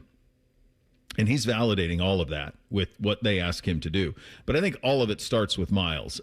Here's Kevin Stefanski yesterday on Miles and what other teams attempt to do. Yeah, every team goes into playing us and says we have to have a plan for number 95. And like we talked about, it can be sliding to him all the time. It can be making sure there's a tight end over there or running back. That is their prerogative what they want to do. I guess the point is he plays through all that, and we use him in a variety of ways, and then the impact that it has on the other players. It's why he's the defensive player of the year just for perpetuity, in my opinion. Yeah. Their defense is going to keep him in a lot of games. It kept him in the Baltimore game. So then it's just going to be a matter of, can the offense do enough? It's funny what a victory will do, because they were really dominated. It was kind of the inverse of the Cincinnati game, where they kind of dominated Cincinnati in the opener. It took all these things for them to lose. Well, the other thing went their way against Green Bay on Sunday, and they got a win. So now they're sitting there at 1-2. You're staring down the barrel of Detroit, so this start to the season ain't getting any easier. Then you go over to London and play Minnesota. They just need this offense to be middling. That's it. And they can probably surprise some people and be a real thorn in people's side. I did think they got one answer on Sunday, and that is an answer to what their identity is. And their identity is going to be built on Quinshon Judkins. He's going to do it. They're going to do everything through him. They ran the ball 19 times Sunday, fellas. 18 Quinshon Judkins carries. And I wondered watching that game if this kind of offensive attack, and I think it'll be a similar one Sunday against the Detroit Lions, if you could do it with Dylan Gabriel. Because I think that's the next step in this Browns season, because wins will be few and far between.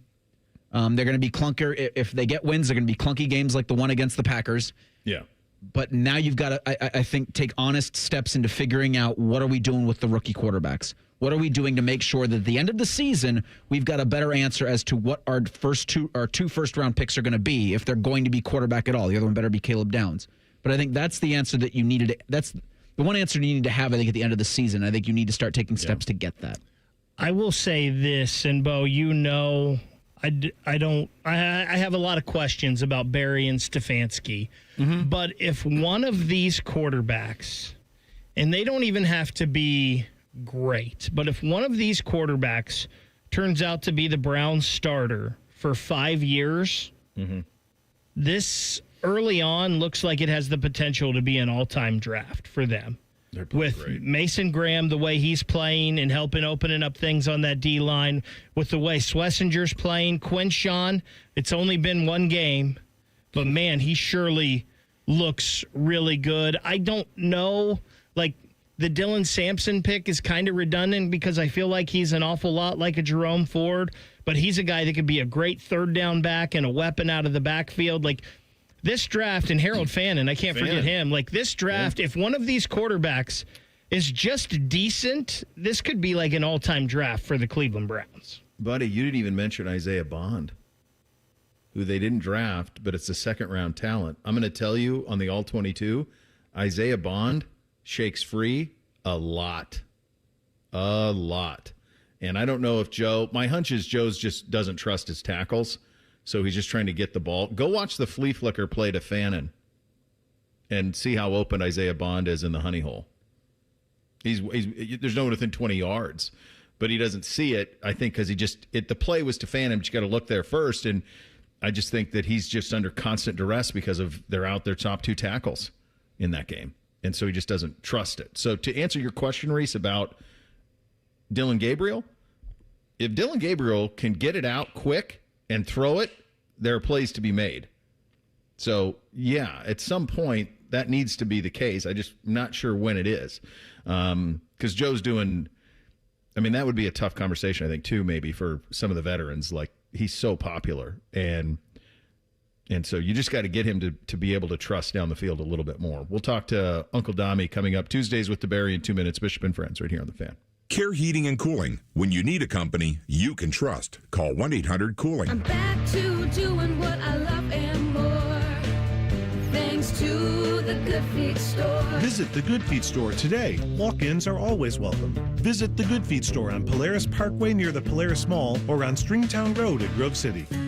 Children with Down syndrome in Central Ohio need your support. Join 10TV, Newman Roofing, and the Down Syndrome Association of Central Ohio Sunday, October 5th for the 2025 Buddy Walk. Join thousands of participants as we come together to celebrate the uniqueness and resiliency of the Down syndrome community. Your participation and donations directly support programs and services for people with Down syndrome and their families. Together we can make a meaningful impact and pave the way for a more inclusive future. Sunday, October 5th for the 2025 Buddy Walk. Hi, this is Ryan Krieger, and at Krieger Ford, we're offering an amazing $12,000 off MSRP on a new Ford Bronco Badlands. This offer is only from Krieger Ford, so come see us on Morris Road or visit KriegerFord.com today. Home of the Krieger commitment. Best cars, best people, peace of mind. James Laurinaitis here for my guys at Green & Sons, the premier Kubota dealership in Central Ohio. Green & Sons has all the Kubotas you need to tackle your land and come out a winner. They have zero-turn skid steers, tractors from 18 to 171 horsepower, and also utility vehicles. My favorite is my RTV Sidekick. The best thing about Green & Sons is they've been family-owned and operated since 1970, and you will love dealing with the Green family and their winning team. Do what I did and check out Green & Sons located at Mount Sterling and Marysville or online at greenandsons.com for all your Kubota needs.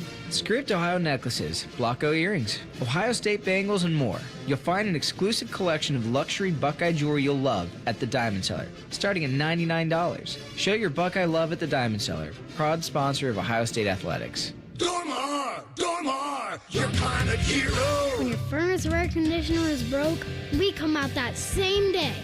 Dormar, home the Tin Man. Bishop and Friends is sponsored by Diamond Cellar, your true jeweler for over 75 years. The Fan, Ohio sports destination.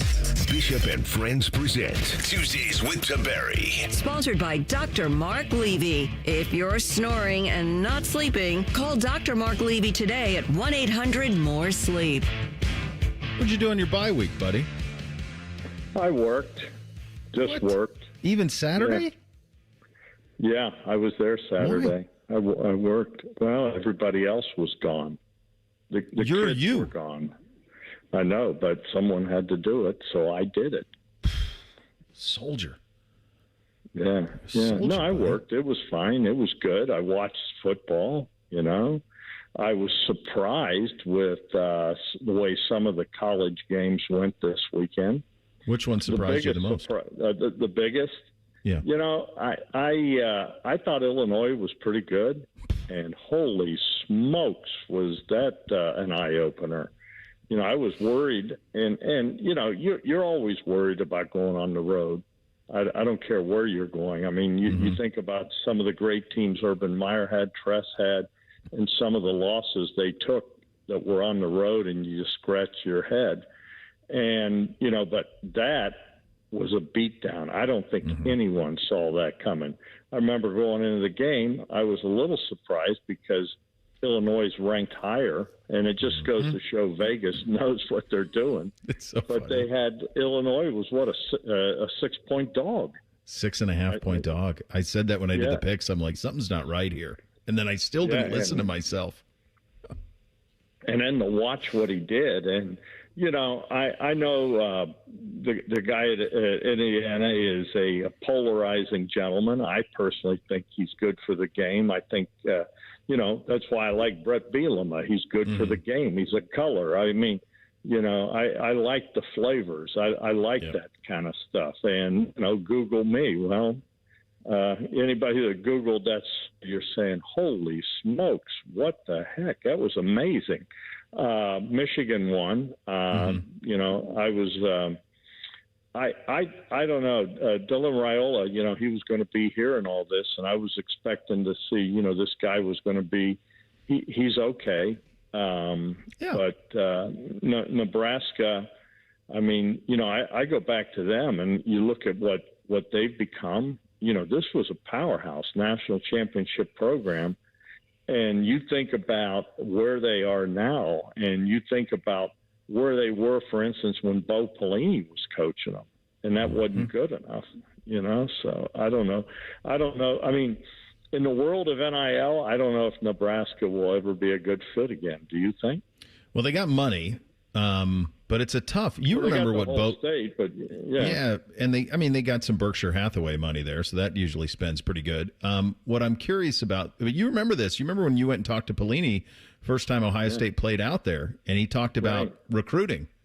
Yeah, he told me. He said, I said, what's it like recruiting here? He goes, well, let me give you an example. In Ohio, you can recruit from your car going from city to city. Mm-hmm. Here, I have to get on a plane. I have to go to California. I have to go to Florida. I have to go to Georgia. I have to go to Texas and try to convince kids that Ohio State and Michigan and all the big boys that they're still there, to fly into Lincoln, Nebraska. And it's a tough sell because it's not easy there. I mean, I think the whole population of the state is 1.5 million. Does that sound about right? Yeah, it could be. Omaha. Yeah, I would think it's a little more than that, but you're probably in the vicinity. Montana's maybe it's 2 million. The whole it's not much though. It's not much. It's like Columbus's population is greater than the whole state probably. But I think there's a lot of open. I mean, I just remember when I went out there. I mean, it's beautiful. I mean, it's flat and there's cornfields everywhere. But I just remember flying into Omaha, and it's a really beautiful city, clean, really nice.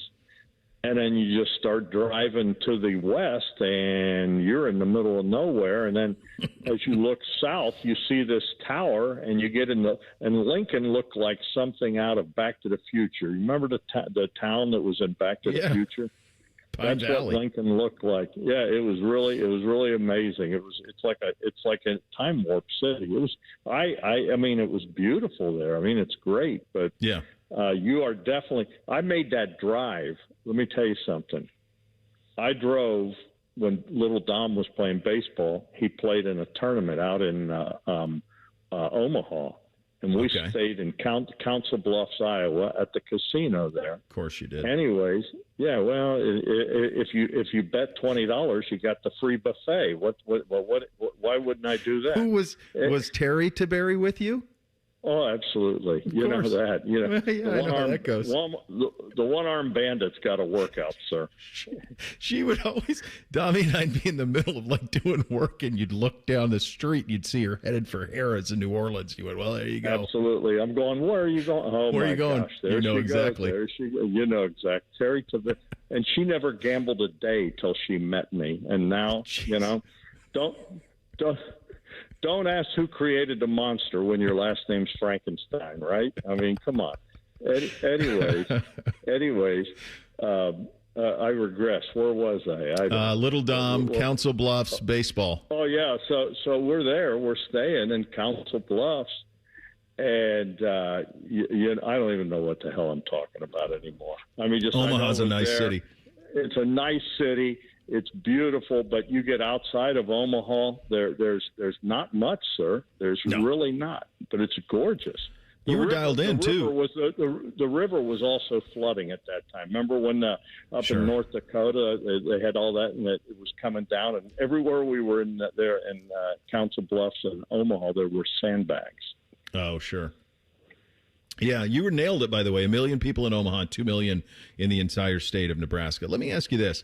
You mentioned Little Dom. So last week, my oldest, who I call NBC, is 13, and he was sitting on the couch, scrolling his phone, and I was on the cable, and Teen Wolf was on. And I said, I just want to see how this lands for a 13-year-old. And it ended up being pretty classic. Like, he was like, Dad, this is crazy. What is this? Did you ever do that? How did you introduce like films that you watched as a kid or as a young guy with Little Dom? Well, we would go see you're hitting my, and I'm doing it now with my grandbaby. Sure. We experience movies together. My favorite thing is to go to the theater and watch the movies with the kids. It's awesome. And so right now with Giovanni and Luciano, we've probably been – Gio's 7 now, Luci's 2. And so once he gets about 2, I take him to the movies. And we go – this year alone we've probably been to 4 movies. But Gio and I have been to a bunch. But I used to do it with little Dom, and one of our favorite movies was Benchwarmers. Have you ever seen that? I don't even know what that is. Benchwarmers. Yeah, you got to watch it. You'll love it. It's the guy. It's the Napoleon guy Dynamite. Yeah, he was in that movie. It's like I'll never forget the first time the kids. We all 3 went. Me, Kelsey, Maria, and Dominic. They took me to see Napoleon Dynamite. Yeah. And I got to be honest with you. I'm sitting in the movie theater, and I'm watching this, and I'm going, "What in the name of good did you guys bring me to?" I'm watching this guy, and I'm going, "What is this movie about? My God, it was Uncle Rico and all that." So but great. you know what? It was a great movie. The greatest scene that ever happened. They were big Lord of the Ring fans. The kids. Okay. So it was the new, I forget which one it was, and so the kids, we get to the theater, it's a packed theater, and at that time they had open seating. You didn't pick your seat. You didn't pick your seat, yeah. And so I took the kids in. I said, all right, I'll stand in line and get the popcorn and whatever. You guys here, let's get the seat. I put them in the seat, and I had the aisle seat. And so I wait in line, and it's a packed theater, and I get all the food, and I come down, and the movie's already started, and there's a guy that looks like Andre the Giant sitting in my seat, and he ain't moving. No, he's not. And I'm like reaching over him, handing my kids the popcorn and the drinks, and Kelsey's looking at me, sorry, Dad, whatever. And I'm like, who is this guy, this monster? And there were no seats left in the theater. So, you know what happens is people would sneak in. They go to one movie, then they go to the next one, whatever. Yeah. And there's no – so you know what I did? I stood in the back of the theater for three. I think it was like a 3-hour and 20-minute movie. Yeah. What am I going to do? Am I going to go create a scene and wrestle Andre the Giant? And they were bad seats to begin with because there was nothing there. Oh, my gosh. Yeah, so movies are special to me, yeah. That's awesome. It's fun. I just watched Napoleon Dynamite. That's amazing. Yeah, if you ever see Kelsey, just say, what happened at Lord of the Rings, your dad's seat? I'm gonna get that from her. Absolutely. Good talking to you as always, buddy. See you, buddy. Bye-bye. All right, there he goes. Tuesdays with Tiberi with Uncle Dom on the Bryant Heating and Cooling Systems Fan Guest Hotline. We'll do Thing or Not a Thing up next. Bishop and Friends right here on the Fan. If you miss a live show, you can catch the podcast. If you miss the podcast, our hosts have volunteered to have dinner with you. The meatloaf! The Fan. Progressive Insurance, with insurance for cars, home, boat, motorcycles, RVs, and commercial vehicles at 1-800-PROGRESSIVE and Progressive.com. Hey, what's up? It's T-Bone. My good friends over at Sleep Better Columbus want you to know that if you're 65 or older, enjoying those golden years, but maybe you're dealing with restless nights, you need to listen up. Are you tossing and turning, struggling with sleep apnea, and that leaves you wiped out during the day? Well, it's time to reclaim your rest with Dr. Mark Levy at Sleep Better Columbus. As a leading provider in non-surgical sleep apnea treatments, Dr. Levy helps you breathe easier and sleep deeper with custom oral appliances, a comfortable alternative to CPAP. The best part is that Sleep Better Columbus is in network with most medical insurance plans and is a proud Medicare provider, so your coverage can work seamlessly with Sleep Better Columbus. And as we head toward the end of the year, don't let those benefits go unused. You don't want to wait to use your deductible. Act now to make the most of it with Sleep Better Columbus. Call Sleep Better Columbus today at 800-MORE-SLEEP or visit sleepbettercolumbus.com. Once again, that number, 800-MORE-SLEEP or sleepbettercolumbus.com for your consultation. Sleep better, live better, you've earned it. ABC Wednesday, The Golden Bachelor premieres. Hi, Mel. Hello. Former NFL star Mel Owens is looking for his second chance at love. I'm hopeful that I'll find true love. But these women are in a league of their own. Mel has never been exposed to women like us. I don't know how he can handle it all. The Golden Bachelor season premiere. To love, happiness, and fun. Wednesday at 9 on ABC6. Good morning, Columbus. It's going to be a good day, and it's going to be big. With the biggest morning news team in Central Ohio, Good Day Columbus. The biggest news, weather, and traffic in town every day. Bringing you over 5 hours of breaking news, live reports, and continuing coverage, and stories that'll make you smile. First Warning Weather gets you ready for the day ahead, and Steer Clear Team Traffic will get you to work on time. Good Day Columbus, weekday mornings on ABC 6. It's going to be a good day. Get Eco. ECO. We come through for you when you need us to. Our scuba diving plumbers can do anything. Increase your water pressure. Give you unlimited hot water. Fix your drips and leaks. Soften your water so it doesn't leave spots. Install a whole house filter. Replace your shower heads and faucets so your house looks brand new. And provide you with winning lottery numbers. Get Eco. ECO. They cannot provide you with winning lottery numbers. I can. Tell us. 3, 21, 24, 34, 46. That's $103 million. Those numbers will be this week's winners? No, those were the winning numbers a month ago. Get Eco. ECO. But EcoFi Advantage is a guaranteed winner. For just $28 a month, EcoFi Advantage covers all 3 systems. Plumbing, electrical, and HVAC. Get Eco. ECO. Scuba diving plumbers, genius electricians, and incredibly handsome HVAC technicians. GetEco.com. Friday night can only mean one thing. The Capital Ford High School football game of the week. This week, Olentangy Orange at Hilliard-Davidson. Live coverage starts Friday at 6:30. Your home of Friday Night Lights. The Fan.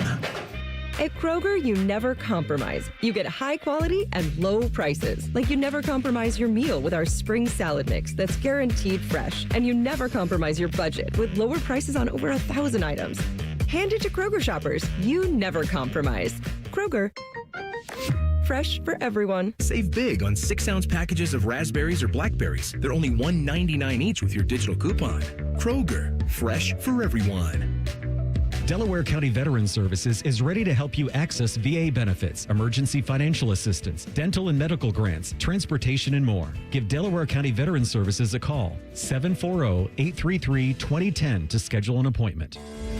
Take action with Logan Services now and do not miss out on tax credits up to $3,200 ending soon. Receive additional savings up to $3,000 and get next day installation. Logan Services. The Fan Guest Hotline is sponsored by Accurate Heating and Cooling and Bryant. Doing whatever it takes to keep you and your home comfortable. The Fan. First Friday miracles are always better with Uncle Bo. This is Bishop and Friends. All right, time for a little thing or not a thing on a Tuesday. Hit it, fellas. Thing or not a thing. Sponsored by Billiards Plus. Find your next grill and everything you need for the master griller. Billiards Plus on Dublin Center Drive in Dublin. ACC Commissioner Jim Phillips announced Monday that conference ADs voted overwhelmingly to adopt a new future football schedule that will require teams in the conference to play a minimum of 10 Power 4 opponents each season, including 9 ACC games. Phillips was pushing for this model ahead of Monday's meeting with the ADs as he hoped to follow the SEC's model that they had announced for the 2026 season. No word on when the ACC will adopt this, but it's theorized that 2026 is when it starts. Thing or not a thing? So as you were saying that, I thought about Notre Dame. So Notre Dame has a scheduling agreement. So Notre Dame's games against the ACC, do they count as conference games for the ACC teams? I'm not sure about that. Like because they have the 5-game ACC, so you get that's part of their schedule. But then they got to have 7 games to fill the other 12. You know, you can play some cupcakes. You can play the 2 service academies. Okay, that gets you to 3, but then you're going to have to – Notre Dame's going to have to make sure that they are playing a Big Ten team, an SEC team, and a Big 12 team every year to get to 12. It's what it seems to me. Either that or their schedule's just not going to – it just won't be there for them. I do. That's what I thought of when you're going through that is what happens with Notre Dame in that. I think they'll be okay, but that could be a problem.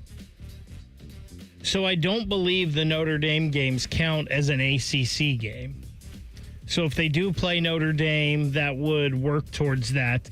Yeah. I don't really think this is a thing because the groundwork has already been set that all these conferences are going to have to do this or they're going to get left out. So, this is just the ACC. The Big Ten pushed for it. The SEC put it into implementation first, and then everybody else is going to follow suit. You're going to have the Big Ten come out and say this soon, like, yeah, we're playing 9 conference games. One of our 4 games has to be against a Power 4 team. So this really isn't a thing because we already kind of knew this was coming. You want to know what? You want to get Notre Dame in a conference? Stop playing them. I just pulled up their future schedules. Like Big Ten, hey, you want to force their hand? Simple. Stop playing them. Next year, Notre Dame is basically half an ACC team and half a Big Ten team. Notre Dame plays out of the Big Ten next year Wisconsin, Michigan State, Purdue, USC. They play 4 Big Ten teams on their schedule next year. Out of the ACC, they got North Carolina, Miami, SMU, Florida State, and Syracuse. So that's their 5. So that's 9. They're going to play Navy. They're going to play Rice. That gets them to 11, and they need to add a 12th game. Just stop playing them. I mean, 2027, they play Purdue, Michigan State. 2028, they do have Texas on the schedule. They have Arkansas as well, but they do play Purdue again. Like, Purdue plays them almost pretty much every year they're scheduled out. It does look like it ends after that, though. I don't see any Big Ten. 2029, there's none. So the USC, this is the last scheduled USC game is in 2026. I'm guessing that's coming, right? And for Notre Dame's purposes, I would think most of their rivals, their traditional games they've played every year, are going to reside in the Big Ten. Like in the ACC, I think it's just Stanford, right? Mm-hmm. That was one of the traditional that they played every year. So I think it's coming. This is going to have to happen soon. Yeah. I'm just taking a look here at the current ACC standings, and at the very bottom is Clemson. 0-2 in the conference, 1-3 overall. We talked about them losing to Syracuse yesterday, or we talked about them losing to Syracuse over the weekend, 34-21. We talked about it yesterday, but Tigers head coach Dabo Swinney had this as part of his opening statement in Monday's bye-week Zoom press conference. There are some positives for sure. I know everybody looks at the record and that's all anybody thinks about, but there are still some positives. We got a great group of young men, and certainly not the record that we wanted or envisioned or worked for, so a lot of disappointment. But I'm really proud of these guys for how they've hung in there. This is certainly a tough moment for us, but it'll make us better. And I just really like the response from our guys. I really believe this is not what we expected, but I don't think it caught God by surprise. That's just what I believe. Dabo adds, quote, "We won't win the national championship. We've won 3 in 130 years. That doesn't mean we can't finish well and enjoy the journey. This is a part of the journey, and there's a lot of great days ahead." As I mentioned, Clemson's on the bye. They'll head to Chapel Hill next Saturday to take on North Carolina. Thing or not a thing? I just think it's amazing that God's locked in on Clemson football. Like, that's what he ain't got nothing better to do. He knows what's going on with Clemson football. He's locked into that. Look, guys, this is deja vu all over again for me, because this is exactly what it sounded like with Bowden at the end. It sounded exactly. Did he invoke the Lord so much, though? Of course, because but he, and like Dabo, and you gotta give him credit for this. Like, that's the way they live their lives. I mean, they're FCA guys. That's how they built their programs, and so that's a big part of the identity of those operations. Religion was a big part of the Bowden program, and it is for Clemson as well. So, I don't know. That's a little bit of low-hanging fruit out of me for making fun of that and just taking a little shot. But the reality is that's the way he's built the program, and so that's the way that he talks. But that's what it sounds like to me. It sounds like, man, I didn't expect this going this way. I don't know if I can get it fixed right now, and you probably have a little bit of self-doubt, but damn it, of the 3 championships in 130 years, 2 of them are by me. So I'll figure this out, trust me, but I understand how sometimes that trust starts to wear thin. I have no problem with, somebody living their life that way. I've never understood, why God cared about one team more than the other in a football game, though. That was always interesting to me. Listen, Dabo does not sound like the indignant Dabo we got last week. And he sounded a little beaten down there. And listen, a lot of times in life, some of your greatest successes can come from failures.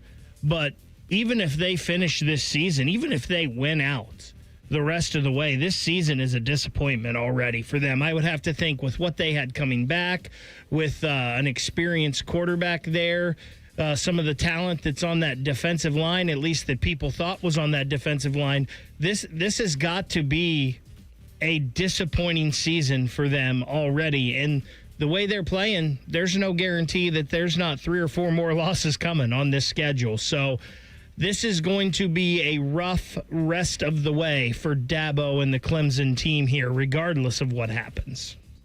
I had mentioned this yesterday, and it still holds true today. If baseball's postseason began on Tuesday, both the Reds and the Guardians would be in the wild card round.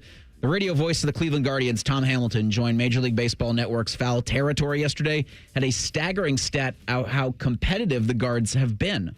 And I think they have to get some credit for this. This is 13 consecutive years that this ball club is relevant. The 11 years that Tito was here, and now the 2 years with Stephen Vogt. Think of this number, guys. In those 13 years, Cleveland has played 25 games total in which they were mathematically eliminated.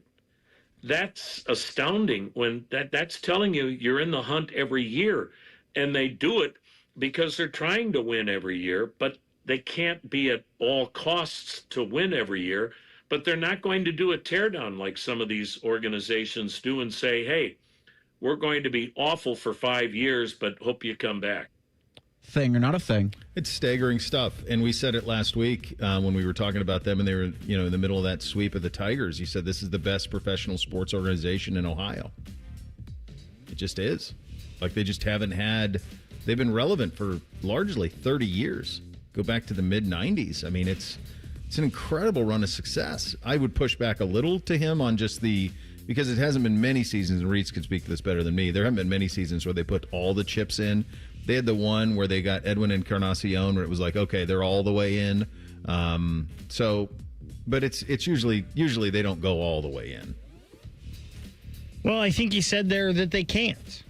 Which I don't know if that's true or not, but they definitely are a mid-market team. And listen, we've seen some teams like the A's and the Marlins over the years that have gone all in, and then they went backwards. They may have won, right? But then they went backwards for 5, 6, 7 years, and then they had to redo the process all over again. When he said that, I mean, there's been seasons where the Reds have been mathematically eliminated for 30 games in one season. 25 games in 13 years. That is amazing. And when I was listening to that, after I got over the fact that, wow, there's no way that's true, and it is true, I thought of you, Bo, and you're not entitled to championships. What are you entitled to as a fan? You're entitled to your team giving their best effort and trying to be a winning competitive team every year. Man, the Guardians fans have gotten that for a long, long time, and it may not have resulted in championships like they've hoped, but they have had fun baseball seasons, fun Septembers every year. They have. Yeah, it's been largely 30 years of it. We'll blitz the NFL final hour on a Tuesday. Bishop and Friends right here on the Fan.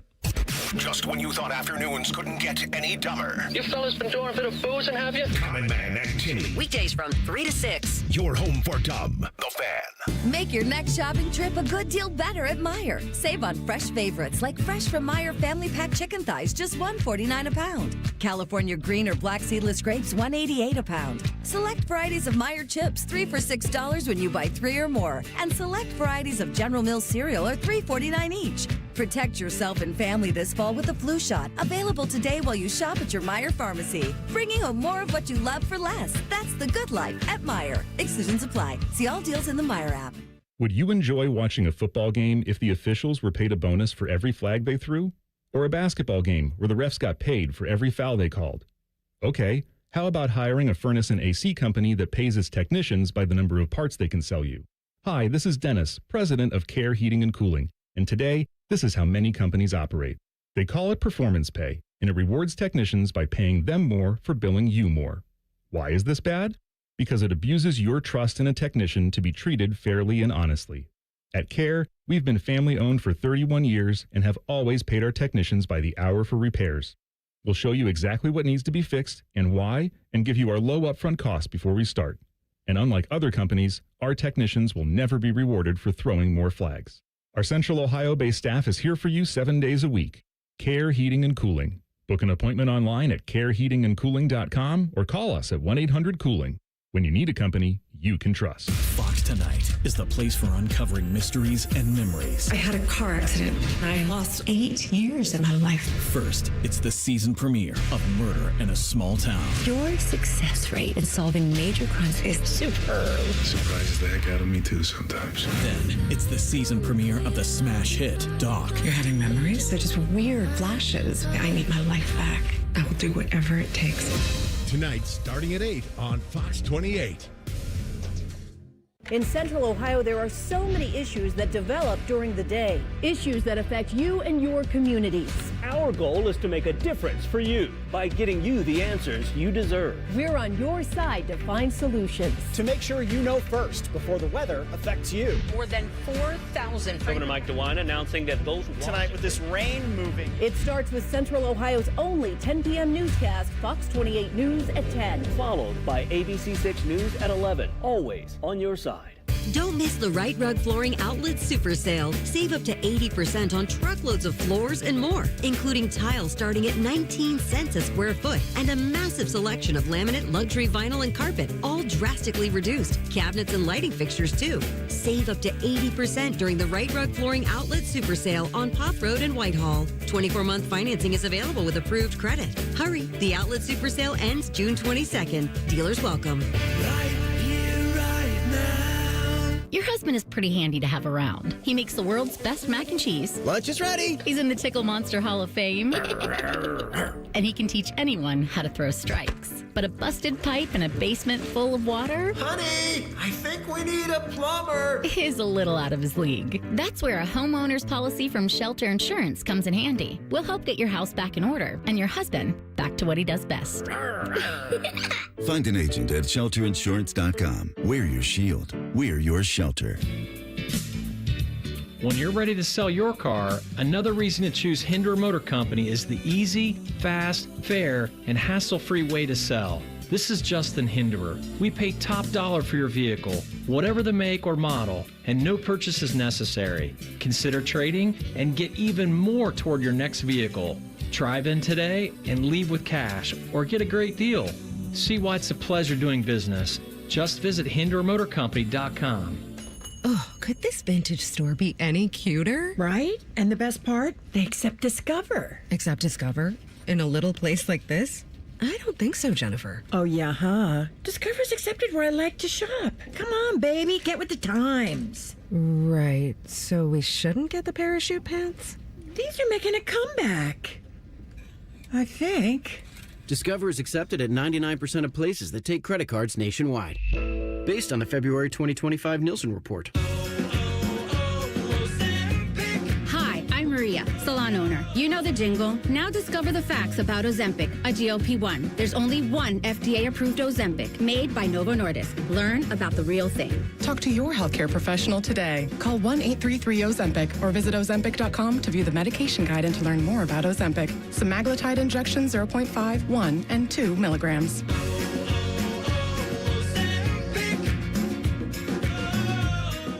Broadcasting from the Lindsay Honda Studios. Honda makes the cars. Lindsay makes the difference. Visit lindsayhonda.com. WBNS-FM, HD1 Columbus. Good morning. I'm Eric Reeser. First road test for Julian Sain comes this week as the top-ranked Buckeyes play at 3-0 Washington. It'll be a 3:30 kick Saturday from Seattle. Ryan Day, 6-0 all-time, coming off a bye. Here from Ohio State's head coach today at noon. We'll carry Coach Day's comments live on the Fan when he takes the podium. The Buckeyes are back at the Shoe for homecoming next Saturday against Minnesota. It'll be a 7:30 p.m. kick on NBC. In the NFL last night, the Lions ran over the Ravens 38-30. Detroit's 2-1 will host Cleveland Sunday at 1. Week 4 begins Thursday in Arizona. The Cardinals host the Seahawks at 8:15. In baseball, both the Guardians and Reds currently occupy wildcard spots with 6 games left. Cleveland hosts Detroit tonight at 6:40. Guardians are 1 game back of the Tigers in the Central. Same time in Cincinnati, the Reds host the Pirates. Hear that game over on the Fan, too. That's 1460 on the AM dial. This update sponsored by BMI Federal Credit Union. Voted Best Credit Union 7 years in a row by CBUS Top Picks. Visit BMIFCU.org to learn more. If you say something with enough confidence, it must be true. You're listening to Bishop and Friends. All right, it's Tuesday at 11 o'clock. Time to blitz the NFL. Hit it, fellas. Bishop and Friends present NFL Blitz. Sponsored by Monogram Homes. Go custom. Go Monogram. Visit monogramhomes.net to start building. I got to say, before we get started here, have any of you dared to look at the Los Angeles Chargers schedule? They are 3-0. Here's their next group of games. At Giants, Commies at home, at Dolphins, Colts at home, Vikings at home, at Titans, Steelers, at Jaguars, Raiders. Is it Vikings with Carson Wentz? I don't know. I mean, they'll be favored in every one of those games. Except for... I think they're going to be favored in every game they play. 1, 2, 3, 4, 5, 6, 7, 8, 9. Then they get Eagles, Chiefs back-to-back in December. They could go 12. They could be 12-0. And I'd be shocked if they're anything worse than 10-2. I mean, that schedule just sets up so sweetly for them. I believe I had that. What did you have, Bake? I believe I had that the Tampa Bay Buccaneers would still be the team to beat in the South, and they sure do look like that so far. There are a lot of warts with the rest of the teams there, and it hasn't been perfect for Tampa Bay. I don't love the way they let the Jets get back in that game somehow over the weekend. Also didn't appreciate them costing me the cover there as well. But that team is the most talented team in that division. They're off to the 3-0 start. They're looking pretty good in the South. Unis were great, too. I was 7-9 against the house this week, so I didn't have a lot, but I did say going into week 3, the Texans are broken. And that game against the Jaguars was 17-10 the final score, but at no point did it feel like Houston was really going to win that game. The 0-3 Texans host the 0-3 Titans, so someone gets a win week 4. Maybe. I guess they could tie. Yeah, I had that Kevin O'Connell can coach. I think he's on a very, very short list of best coaches in the league. Certainly one of the most incredible offensive minds. Defensively, they're ridiculous. I mean, they're a full day defensively, but it's just amazing to me, like what he's done with all sorts of different quarterbacks, and they keep winning and winning. And when it came down to picking between him and Cincinnati, which coach do I trust?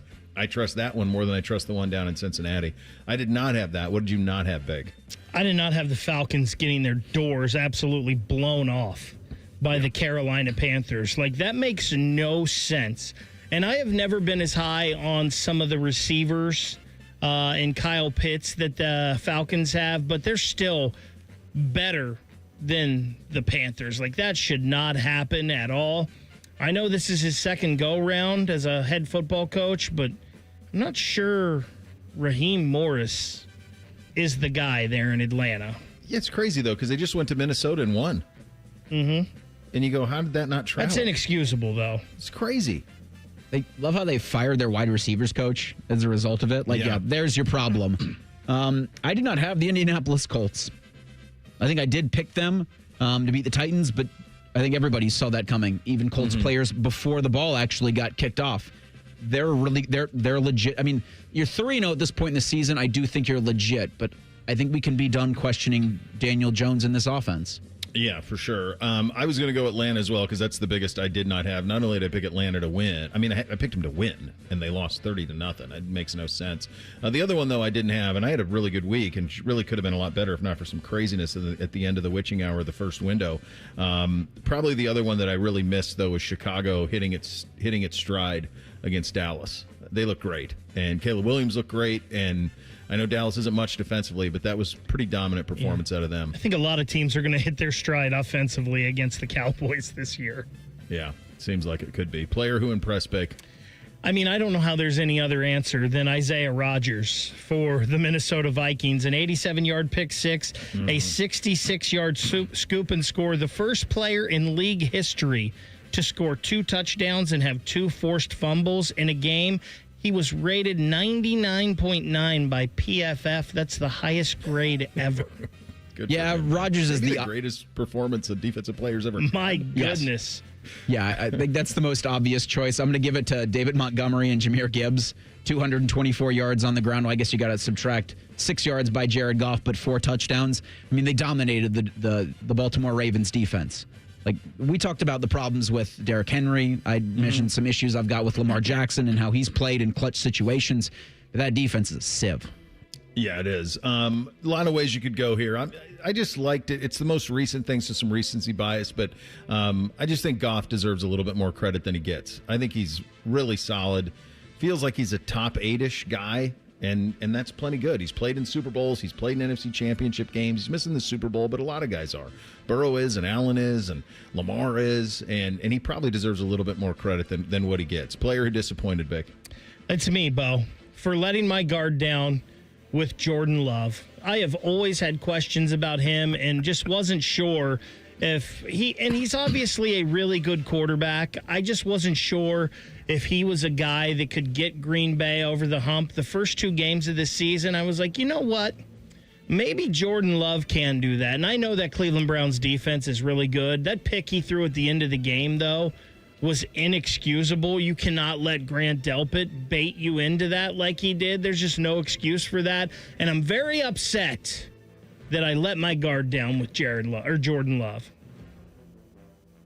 I don't think you're going to have or see a worse drop this season than the one Marvin Harrison Jr. had in the second quarter of their loss to the San Francisco 49ers. Like, I don't think with him. I don't think it's all on Marv in how he's not been able to connect with the Cardinals and the quarterback and that offense. It's not been able, it doesn't feel like it's been working.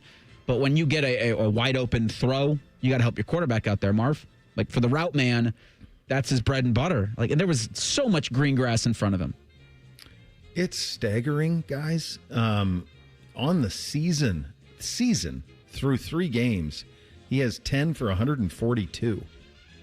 In both, year. 5 of those and 71 were in the first game. Yeah, I mean, you're right. It's 5 for 71, 2 for 22, 3 for 44. It's so strange because you see like Mack and JSN and Garrett Wilson and Olave. You see all these guys and they just come out, and he was the best of them. A lot of people thought, and it's just not working. And it bugged me when I saw how much weight he put on, too. I don't like all that muscle too much. I know you probably were around a couple of these guys. Drew Petzing, I'm sure. I'm sure you were. Do they have the right offensive coaches there?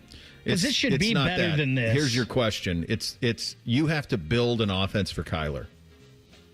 So my theory on it is that Marv is a guy who's in the spot that he's supposed to be when he's supposed to be there, but that's not what Kyler is. So with Kyler, it's more playground, right? I mean, you have to have that because he wants to extend plays and run around, and it's just a different style of offense. I just think it's the quarterback. I mean, you see what Kingsbury's doing with Jaden Daniels. Like, I don't think it's coach. I just think, like, when you have a quarterback like that, you have to build the offense entirely around him, and it's tough. Bud Kilmer, honorary coach of the week, Bake. Who do you got? To me, it's Dan Campbell. I know that was a rough start for them with the Green Bay game. But losing both coordinators, they still seem to be okay, especially on offense. And maybe it's just when you've got David Montgomery, Jahmyr Gibbs, Sam Laporta, Amon-Ra St. Brown, and Jared Goff, you're going to be fine on offense. But and listen, we didn't think Detroit was going to take a huge step back. I think we still all have them in the playoffs, right? Mm-hmm. But they don't look like they've taken too much of a step back at all. No, they look good. Yeah, I'm going to give an honorable mention to Kyle Shanahan. I mean, the injuries keep stacking up for San Francisco, but they're 3-0. Yeah, they are. And that's the only metric in the NFL that matters. So, Yeah, they keep winning despite all of it. I'm going to go Jim Schwartz here. He's been, what they've done defensively in Cleveland the first 3 weeks is incredible. You figure, they're without Jordan Hicks, who they thought was going to start. They're without Jeremiah Owusu-Koramoah, who was obviously going to be a big bell cow for them. They're without MJ Emerson. Hasn't stopped them. Completely shut down the Ravens' run game 2 weeks ago, and then completely neutered the Packers over the weekend. So it's a great job he's doing with that defense. Top 3 teams right now. Bake, who do you got? So for me, Buffalo and Philly are the 2 locks. I thought about going the Chargers here, and maybe I should have. I thought about going Tampa here, but no, I don't like the way they finished that game. I'm going to put Detroit in there. All right. I think Detroit's up there. Yeah, I got Bills, Lions, Eagles. I got Bills 1, Rams 2, Eagles 3. Oh, wow. The Eagles blocked 2 kicks in the fourth quarter. It's one of the more improbable. The Rams were the better team. These are field goals. Just make a field goal, or just don't get it blocked one for a touchdown, and you win the game. I think the Rams team is pretty good, and that game is in Philly, by the way, as well. Super Bowl right now. Who do you got, Bake? I've got Josh Allen versus Jalen Hurts. I'm going back to my preseason prognostication. Bills and Lions. Bills and Lions. I got Bills Rams right now. We'll see how it all progresses, but I like the way that Rams team is built. And I thought, they're up 26-9 in the third. I think that team, I watched all that game. They're right there. They might be a little bit more dangerous than Philly right now, too. It took a lot of crazy things for that result to happen. No craziness in Minnesota. The Bengals just got absolutely bombed. Where do they go from here? We'll get to that coming up next. Bishop and Friends, right here on The Fan. We know everything about you. We know you love the Buckeyes. We know you love the Jackets. We know you're wearing a red shirt. I just freaked the hell out of someone. The Fan. What's better than cheering the Buckeyes on to victory? Wearing our exclusive collection of OSU jewelry as you watch. Hi, this is Alex Johnson from the Diamond Cellar. We're an officially licensed jeweler of The Ohio State University, and we've created beautiful Buckeye jewelry that will last a lifetime. From Blanco earrings to Diamond Script Ohio necklaces, we've got luxury Buckeye gifts starting at $99. No matter where you're watching, show your Buckeye love at the Diamond Cellar, proud sponsor of Ohio State Athletics. I'm Leslie from Pella Columbus. And I'm Wilson from that other window place. And today we're in my showroom so you can hear how our windows keep sound out. It's pretty loud in here, Wilson. Well, Leslie, that's because the window's open. But if you close it like so, well, it's kind of good to let in a little nature. I think nature just honked at us, Wilson. Get the windows that Columbus homeowners rated the leading window brand at PellaColumbus.com. Fall is here. The leaves are changing, football's on TV, and family time by the bonfire feels just right. Before it gets even colder, now's the time to make sure your home is ready for what lies ahead. For over 3 decades, homeowners across Central Ohio have turned to Newman Roofing for reliable roofing, siding, and gutter work that stands the test of time. From your very first call, you'll talk with a real person who's happy to walk you through the process. Your estimator won't push you, just explain what's going on with your home and share solutions that make sense for you. And when the work begins, a dedicated job supervisor makes sure every detail meets Newman Roofing standards. Don't just take our word for it. Check out the hundreds of 5-star Google reviews from families right here in Columbus who chose Newman Roofing and couldn't be happier. Appointments are filling fast for fall installations, so don't wait. Call 614-NEW-ROOF or visit newmanroofing.com today. Let Newman Roofing handle your to-do list so you can get back to the things and the people that matter most.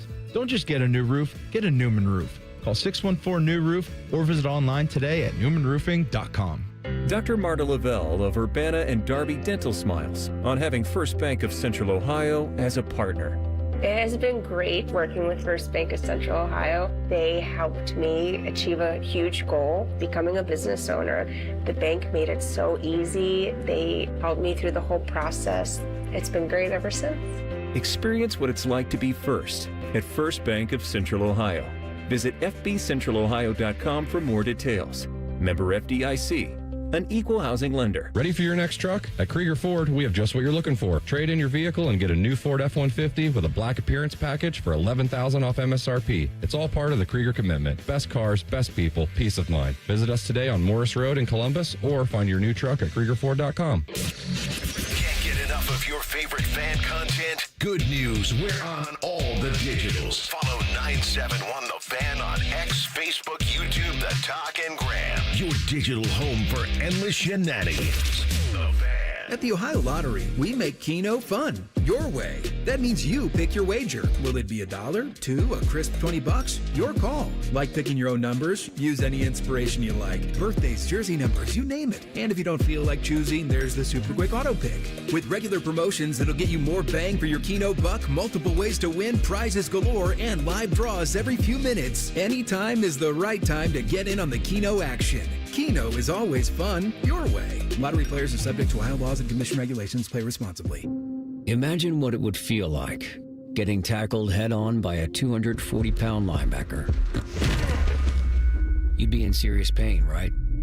But if you're unbuckled in a car crash, at just 50 miles an hour, you become a deadly projectile that can slam into other passengers with 8 times that amount of force. Don't let someone else take the hit. Buckle up and visit buckleup.ohio.gov to learn more. Brought to you by ODOT and ODPS. Fan weather. From the Logan AC and Heat Services Weather Center. Today we'll see more of an isolated chance of showers and thunderstorms, although we'll have some clouds to start. Expect a little bit of sunshine mixing in with those clouds throughout the day today. Daytime highs in the upper 70s to low 80s. For tonight, we start off dry with overnight lows in the 60s, but chances of rain develop after midnight and could see some thunderstorms going into the Wednesday morning commute. For The Fan, I'm meteorologist Meredith Garfalo with the 10 weather impact forecast. T-Bone and Tyvis are everything you want in a delicious breakfast. Lots of empty calories, no nutritional value. Weekday mornings from 6 to 9. The Fan. Drink recommendations, movie reviews, sports discussion, and whatever the hell Reeser does. This is Bishop and Friends. The Capital Florida Columbus High School football game of the week takes us to Hilliard Friday night. 4-1 Davidson battles undefeated Olentangy Orange. Coverage starts at 6:30 with the kick at 7. After the game, it's Byers Subaru Dublin overtime with Bake and Lee. Friday nights for high school football right here on The Fan. Can you imagine if Cincinnati had lost the opener? How this would all feel? I mean, just it's a nightmare anyway. You lose Burrow. But because they have that, They've got that in the bank. They've got those 2 wins in the bank. And so you get absolutely bombed in Minnesota. And that's my hunch is what they will try to do is just say, sometimes bad things happen, you flush it and you're on to the next. That's what you're going to attempt to do. But you can't even attempt to do that if you're sitting here at 1-2 right now. Because you're 2-1, you can kind of have that mentality to it of it's an anomaly. We're on to the next. To me, there were some bigger issues there for them, and I think it was abundantly clear, but we'll have to see how that goes. But I think winning the opener allows for a different conversation around them than what would have been had they been sitting here at 1-2. In hindsight, if you're a Bengals fan, do you wish you would have? Wait, lose the opener? Yeah. In what to get to what end? Just because it doesn't look great right now. And maybe with Burrow being out, this is a lost year, and you're better to get the highest draft pick that you can. No, I think the money you spent in the offseason means you've got to go regardless of who's quarterbacking. Like, the injury stinks, and that's putting it very mildly, if I could say it any more obviously. But you've put too much in it. You gave Trey Hendrickson the raise. There's still a hope that if Burrow you can get back before Christmas – and you're floating around a wild card spot, then you make a run in the playoffs with a healthy Burrow. Have you guys heard anything about Joe down there in terms of a timetable? I had heard whispers about it's not great. I had heard originally like mid-December. Right. But then I've seen if he comes back. Yeah. I don't know if he does. But you kind of can't, if you're a Bengals fan, think in that mindset. I think the mindset and obviously for the team, is we've got to win as many games as we can. I think the fan base says, no, this team needs to win as much as possible. Sure. And then you get Burrow back, and then you worry, and then you make the playoffs. I don't think they can think about the NFL draft because, boy, that would be such a failure, and it's such a long ways away from where they were in the offseason, where they came into this season going, yeah, make the run now. All right, let's play hypothetical here. Do you think Bengals fan would rather think about the draft and just say, look, this ain't it. Schedule's brutal. This ain't it this year. We can't run the football. We're no good on defense. We need an influx of talent in a big way. We'll get Joe back healthy next year. We still have T and Jamar under contract, so nothing to worry about there. Obviously, you'll lose Hendrickson, but you can prepare for that. Or go get somebody to come play quarterback and try, because Jake Browning clearly is not it. Like, he throws it to the other team. So do you, for example, do you call Atlanta for Cousins? That's a move that's out there. There are moves out there. I don't know. And that's the thing. Like, maybe if that's on the table, I guess I just assumed that wasn't on the table for them, money-wise. But I think the Bengals have to go into this thinking we're making the playoffs still, and then they have to figure out a scenario that obviously it's week to week with Burrow, because you're checking in on him probably every day, if not every couple of hours, especially if you're Zach Taylor. But then you have to build scenarios on how to get the team better if he comes back, and then if he doesn't come back, because to not make the playoffs would be an unmitigated disaster. So there can't be any thought for Cincinnati right now of the draft. So they could do it. You'd have to have now if they're Atlanta to take on some of the money. If they're in the pits by the week 10 trade deadline, then maybe you're thinking about moving Hendrickson and then you start. But right now, week 4, you're 2-1. So but there's some finite things with Jake Browning that I think are real. So you just need, and here's the other thing that's going to be tricky for them. If they don't have a quarterback who can get it to Chase and Higgins, because right now they can't run it at all. So if you can't run it and their defense is what it, guys, like Jameis. Well, he'd be fun at least. You'd get some entertainment. They got Monday Night Football. This is Chase Brown, first 3 games, 21 for 43 against Cleveland. He's 16 for 47 against Jacksonville. He's 10 for 3 against Minnesota. They can't run it, man. So you can't do anything offensively in that. And it all goes back to just this, is this team built for playing without Joe? And the short answer to that is no. But if they're going to be, they're going to have to be more physical. Zach was asked about the lack of physicality. Here was his answer to it. It's hard to explain. You don't want to have to explain that, but that's the truth. We got to get movement off the ball and create some displacement so that there's some space for these backs to make some hay. And again, that was the challenge yesterday, and we've talked to everybody about that up front. That again, whenever you talk about protection and physicality in the run game, you immediately think of just the offensive line. Hey, that's everybody involved. That's the backs. That's the tight ends, that's the receivers, that's the quarterbacks on their fakes, trying to pull an extra hat and soften people up. That's play calling, marrying things together so you can't tee off on people and make one phase of the offense difficult. So we all play a hand in that. There's not one person or one position group you're going to point to. We all got to own that and be better at it moving forward. Who's winning this division? Pittsburgh and Cincinnati are 2-1. Browns and Ravens are 1-2. Ravens play at Kansas City this weekend. So I said before the season when we did our picks that I thought Pittsburgh won it. You still feel that way after seeing them in 3 weeks? I still think Baltimore's probably the best team. Baltimore's probably the best team in this division. They're the best team, but I think the Steelers, it would, to me, seem that the Steelers will be playing better as the weeks go on, and the Ravens will just kind of keep playing the way they have been, which has been good against bad teams, but not good enough against teams with similar talent. Pittsburgh's schedule isn't crazy. No.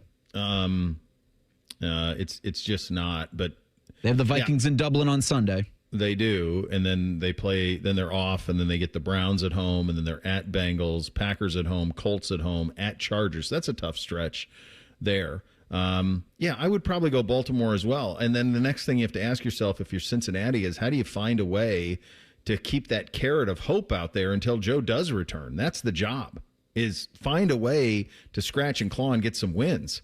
This is a massive week for them. Big week for Cincinnati. Dalton Wasserman, Pro Football Focus, going to join us in 2 minutes for a little bit of NFL talk. Do some college football with him as well as he hosts the PFF College Football Show. That's in 2 minutes. Bishop and Friends right here on The Fan. 5 words no one wants to hear? You need a new roof. What do you do? Who do you call? How are you going to pay for it? Hey, it's Timmy Hall, and these are all questions that run through people's minds when they hear those 5 words. But if you pick up the phone and call Victor's Home Solutions, your new roof will be the easiest, most hassle-free home improvement project you'll ever do. Victor's has thousands of 5-star ratings for both customer service and high-quality installation. Plus, they offer a 50-year leak-free guarantee on every roof they install. And since no one wants to pay these high interest rates for a limited time, Victor's is offering 5-year, no-interest financing with minimum monthly payments for qualified buyers. So if you need a new roof, don't stress. Victor's Home Solutions has your back. It starts with a free 21-point roof inspection.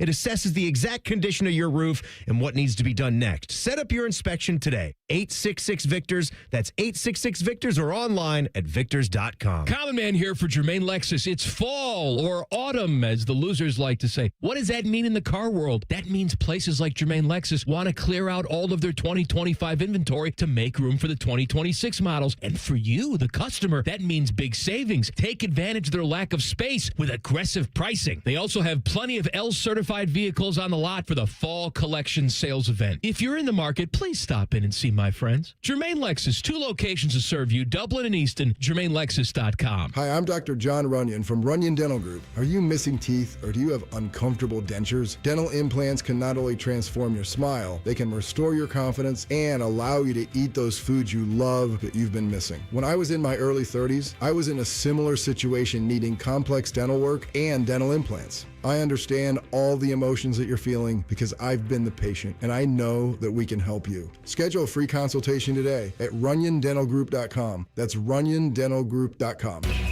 It's almost Football Friday. All play and no work. Sponsored by Tansky Sawmill Toyota. Your home for football, The Fan. Our top men are working on everything except this show. This is Bishop and Friends. All right, time to head out on that Bryant Heating Cooling Systems fan guest hotline. Conversation with a good buddy, Dalton Wasserman, Pro Football Focus, co-host of the PFF College Football Show. Dalton, thank you so much for taking the time. Let's start in the NFL. We'll do a little college on the back end of this thing. We're 3 weeks in. Which team pleasantly is surprising you the most in the National Football League? I think it has to be the Indianapolis Colts. I think when you look at what their offense is doing, and it's a machine right now, right? This game that they just played against Tennessee, outside of kneel downs, they did not have any negative plays. Now, I'll admit, I was a Daniel Jones optimist. I thought he could function reasonably well in that offense, the way that Shane Steichen runs it, but I didn't think they would be arguably the best offense in the league through 3 weeks. Daniel Jones looks so comfortable, so confident. I've never seen him throw the football like he did this past week with so much confidence. The Colts being 3-0 and now pretty clearly for now the favorite in the AFC South. I think that's a really nice surprise. Dalton, you said that operating that you had confidence you could operate that offense at a relatively high level. What is Steichen doing with him that's unlocking this? I mean, this guy was the 6th pick in the draft, had a really good season a couple of years ago with the Giants, and then it all kind of went to heck. But why is this working, and why is it a fit there? Because he's not asking Daniel Jones to do anything that he's not capable of, right? He's not going to ask him to chuck the ball 40 yards downfield. You know, Shane Steichen, we've seen him have success with guys like Gardner Minshew, even a little bit last year with Joe Flacco. And Daniel Jones, look, he's at least as talented at this point, if not more so, obviously, than those 2 guys right there, with Flacco at his age and Minshew known as a backup. He just doesn't ask his quarterback to play outside of himself. And they've got a darn good supporting cast. When you look at Jonathan Taylor and all the receivers, a good offensive line, it's the best supporting cast by far he's ever played with. Yeah, it certainly is. How about the other side of that coin? A team that 3 weeks in just doesn't look right. You know what? I could stay in that same division and say the Houston Texans. Their defense looks okay, but offensively at this point, we just have to consider them a bad offensive team. The offensive line we knew coming into the year wasn't going to be great, but the play calling is off, and their receivers, other than Nico Collins, just aren't getting it done. The Houston Texans in that division, I think it's just the contrast, them being 0-3. They can't score right now. They can't manufacture points, and it's really starting to look like C.J. Stroud is suffering because of the lack of supporting cast that he has on offense. Well, let's stay there with CJ because we know him very well. He bursts on the scene as a rookie, and you go, okay, he's got next. He's the next guy. And then it's last year it's down, and then this year it's really down. What do you see from him, and what is the problem with him there? I see a lack of a supporting cast, first and foremost. We knew about the offensive line coming into the season, but that offense right now, they're struggling at running back to find production. They're struggling, aside from Nico Collins, to find explosive plays. I think CJ is really starting to struggle with just the lack of help that he has, right? You see him starting to press a little bit. There was one of the his first interception this past Sunday against Jacksonville was really bad. We're not used to seeing him make throws like that. So, you just hope he doesn't get into some of those bad habits as the supporting cast crumbles around him. Dalton, what would you do if you were the Bengals right now? Oh boy, I mean, call a witch doctor. I don't even know at this point, because their offensive line just can't support them. It's been a story for 5, 6, 7 years that their offensive line's not good enough. They don't block anybody, and that's not just protecting Joe Burrow or Jake Browning. They can't run block either. They have the second worst run blocking grade that we've ever recorded for a team through the first 3 weeks of the season. So when you look at them, their defense is still obviously a work in progress, but offensively, with their lack of being able to block people, it really doesn't matter how good your weapons are. They're not good enough in the trenches. What is Jake Brown? Obviously, Burrow covers up a lot of that because of his greatness. What can Zach do with Jake? Because I think if they can just have that hope out there that Burrow comes back in December and be 500, if they can get there, do you see any possibility of that with what you've seen through a game and a half here? I mean, with their weapons, it's a possibility, and we've seen him play well before, and we've seen him play well even in week 2 against Jacksonville in that win. He led him back to a win, but I think the big thing is he's going to have to get rid of the football quickly, and they've got to get creative. They have to find a way to run the football, and the problem is that, again, their offensive line is just not creating enough space for Chase Brown to do so. Until they can run the ball, I think it's going to be hard, because you can't ask Jake Browning to do all of the same things on the field, especially processing that Joe Burrow can. Dalton, let's go up 71 North to the Cleveland Browns. If you take positional importance out of it, is Myles Garrett the best player in football? I think you could say that. Obviously, you've got the quarterbacks, Mahomes and Allen and Lamar on the field, at least right now. But Myles Garrett, what he's doing, I mean, honestly, I know they gave up on defense, 34 points to the Ravens in week 2, but I don't think they played a bad defensive game. I honestly think that's the best defense in football right now, and it's led by, obviously, he could retire tomorrow, and he's a future Hall of Famer. I could agree with that he's the best player in football. To have that Browns team with that offense playing as competitive as they are, beating a team like the Packers, and they should be 2-1, but for a missed field goal in week 1, it's just incredible what he's leading and how much better he makes everybody around him. Well, the other thing that's happening with that Jim Schwartz defense is those rookies are coming along pretty well. Mason Graham had a nice game over the weekend. Carson Schlesinger is everywhere. And they had some injuries too. MJ Emerson went down, and somehow that defense is, you just had it as maybe the best in the NFL. What is Jim Schwartz doing, and what other pleasant surprises outside of Myles, which isn't a surprise at all, everybody knows about him, do you see defensively for the Browns? I think you make a great point. I think it's just that some of the young guys, I don't think he's running the defense any differently. I just think a lot of the young guys are stepping up, and a lot of the new guys are stepping up. You look at Schlesinger and Devin Bush at linebacker right now. They're 2 of our 15 highest-graded linebackers in the league. You look at inside, Mason Graham has been solid so far. He had his best day as a pass rusher against Green Bay. Malik Collins right next to him, who really throughout his career has been a pretty average player. He's been spectacular this season. I think he's the second highest-graded defensive tackle in the league. You just, Isaiah McGuire off the edge is a young player I really like. That front 7 has got some young studs around Garrett. They're a dangerous unit. I think that's really the big thing. And for the future and the long term, because that's what the Browns are, they're a long-term project, you like to see a lot of those young guys stepping up, and they are. Yeah, it's turned out. Offensively, what Is there more out on the field that Joe Flacco is leaving? What do you see just in terms of their inability to get anything really going offensively? It is, to me, it's the long-term concern for me that they're going to have aside from quarterback is that they can't pass protect, especially on the edges at offensive tackle. You've got, Jack Conklin's been hurt now. DeJuan Jones is not the answer at left tackle. Cornelius Lucas is trying there at right tackle, even though he had a tough assignment this week. To me, it's just the fact that Flacco and the lack of mobility, the fact that he's 40 years old, he's not going to do anything under pressure. And the problem is he's under a lot of pressure. They ran the ball reasonably well with Quinshon Judkins this week. I think they can get into the running game a little bit with Judkins and with Sampson and Ford, but they need to be able to pass protect, or they're going to have to put a quarterback in there who's a little bit more mobile and can protect himself. Talking to Dalton Wasserman, Pro Football Focus, and of course the co-host of PFS College Football Show as well. Let's make the transition to the collegiate side of things. The team here in our fair city, the Ohio State Buckeyes, number 1 in the country. We've seen them for 3 weeks, varying differences of opponents that they've played.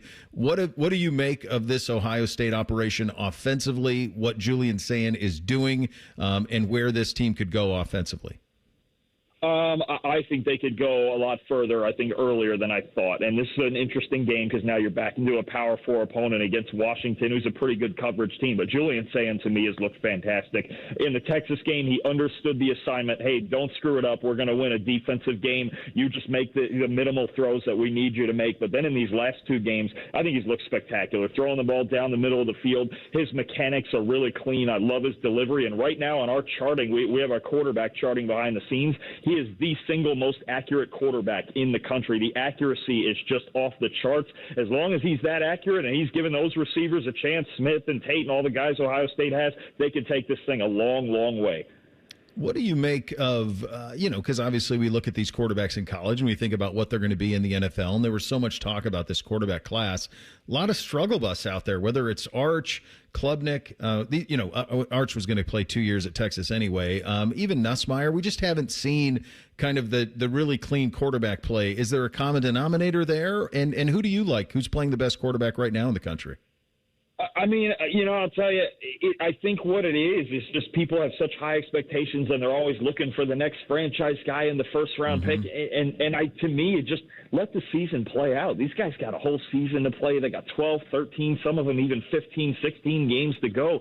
Let it play out and see where the development goes during the season, because not everything is going to be easy. I know, last year for Cam Ward, he dominated front to back, and in the past, guys like Joe Burrow have had amazing seasons. But look, college football at that high a level, especially with the way the talent's spreading out, it's tough. It's tough to just walk out on the field and dominate, especially when, there's a lot of context around it with supporting casts and things like that. But for me, I think Carson Beck down at Miami is playing fantastic football. He's playing within himself again. He's got a good supporting cast, good offensive line. Garrett Nussmeier certainly looks like an NFL quarterback. I think, they haven't fully figured things out at LSU on offense yet, but he understands the game and he makes a lot of really nice throws. And then, a guy I keep looking at as my, everybody's got one toolsy guy that they really like when it comes to athletically. I still think Sam Levitt out at Arizona State's very interesting. As long as he can he's kind of a wild horse a little bit. As long as he can reel it in and play a little more within himself and be a little more accurate, that's a guy that's still going to intrigue me throughout the year. Dalton, really appreciate what you guys do, and I thank you so much for your time today and giving us a little bit of it. Thanks for your time, pal. Absolutely. Appreciate it. All right, there he goes, Dalton Wasserman, Pro Football Focus, and the co-host of PFF's College Football Show. You pick up on that? Julian Sayin, most accurate quarterback in college football. I picked up on that. Pay attention, kids. 3 things on a Tuesday. Up next, Bishop and Friends right here on The Fan. Progressive Insurance, with insurance for cars, home, boat, motorcycles, RVs, and commercial vehicles at 1-800-PROGRESSIVE and Progressive.com. The Daily Ryan Day Show is brought to you locally by your Central Ohio Toyota dealers and by Hyde Park Prime Steakhouse on The Fan, Ohio's sports destination. This is a Daily Show with Coach Ryan Day, brought to you by Safe Flat Auto Glass. Looking through the first 3 games, the way your linebackers have played, just wanted to ask about how they have to combine so many things like ability to cover, ability to pass rush, all the things that linebackers have to do. Yeah, linebacker really is the one who's the glue that ties in the front, to the back end. And, when you look at our linebackers, they have to be able to fulfill a lot of different roles, and the more things they can do effectively, the more value they bring to our defense. So their ability to play coverage in zone, play coverage in man, fit the runs from the second level, but then also blitz from the second level, and then at the first level, rush the passer. So you've seen them line up on the line of scrimmage, and obviously play at linebacker level. So they all have to be able to carry all of those skills to the table, and this has been a good week to really hone some of those skills and make sure that we're doing those things at a high level. The opponent that we're about to play, is very, very good in both the run and the pass. So the linebackers will have a big part of that. We'll have another comment in just a moment. Hi, this is Paul Keels. This Buckeye season, don't let a broken windshield ruin your game plan. Safelite Auto Glass makes it easy to get your windshield fixed with their mobile glass shops all over Central Ohio. They can come to you anywhere, giving Buckeye fans more time for game time. OH? Man, I love that. Schedule at safelite.com. Safelite Auto Glass is a proud sponsor of Ohio State Athletics. Safelite Repair, Safelite Replace.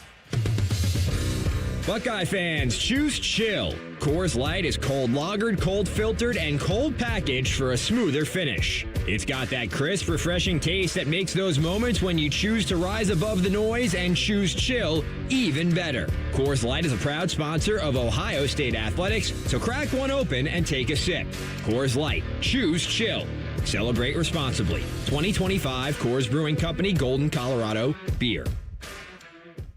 Ryan, and looking at the first three games, some of your young linebackers, guys like Pierce and Pettyjohn, Alford, Stover, they've gotten a lot of reps. Can you begin to put the value on what that's like, especially in game situations? Yeah, it starts with special teams, and we say a lot around here, if you want to get on the field, get on special teams, and every day is an opportunity to build trust within the program and within the Woody and with your coaches, with your teammates.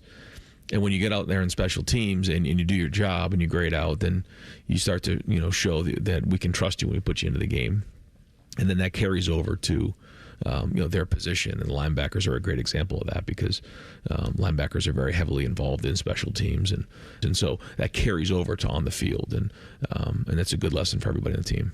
This is the Ohio State Sports Network from Learfield. For over 37 years, Buckeye Nation has known Hyde Park Prime Steakhouse for serving the best steaks in the city. Our thick-cut, aged steaks are a staple in Columbus, with 3 locations in Upper Arlington, Dublin, and downtown. And just like the Buckeyes, we strive for excellence and an experience like no other. Hyde Park is proud to introduce the newly added wine room at our downtown Columbus location, where a new elegance in dining surrounds you, creating the ideal setting for any occasion or the perfect night out. Hyde Park is a proud sponsor of Ohio State Athletics. Go Bucks! Nobody has more all-wheel drive or electrified hybrid choices than Toyota, including the best-selling Camry. It's all hybrid all the time with available all-wheel drive. Now through September 30th, get 4.75 APR financing on any new 25 Camry, or lease a Camry LE from just $279 a month for 36 months with $36.99 due at signing. With approved credit through TFS, tax, title, and license extra. Call 1-888-36-TOYOTA for details, or go to Toyota.com.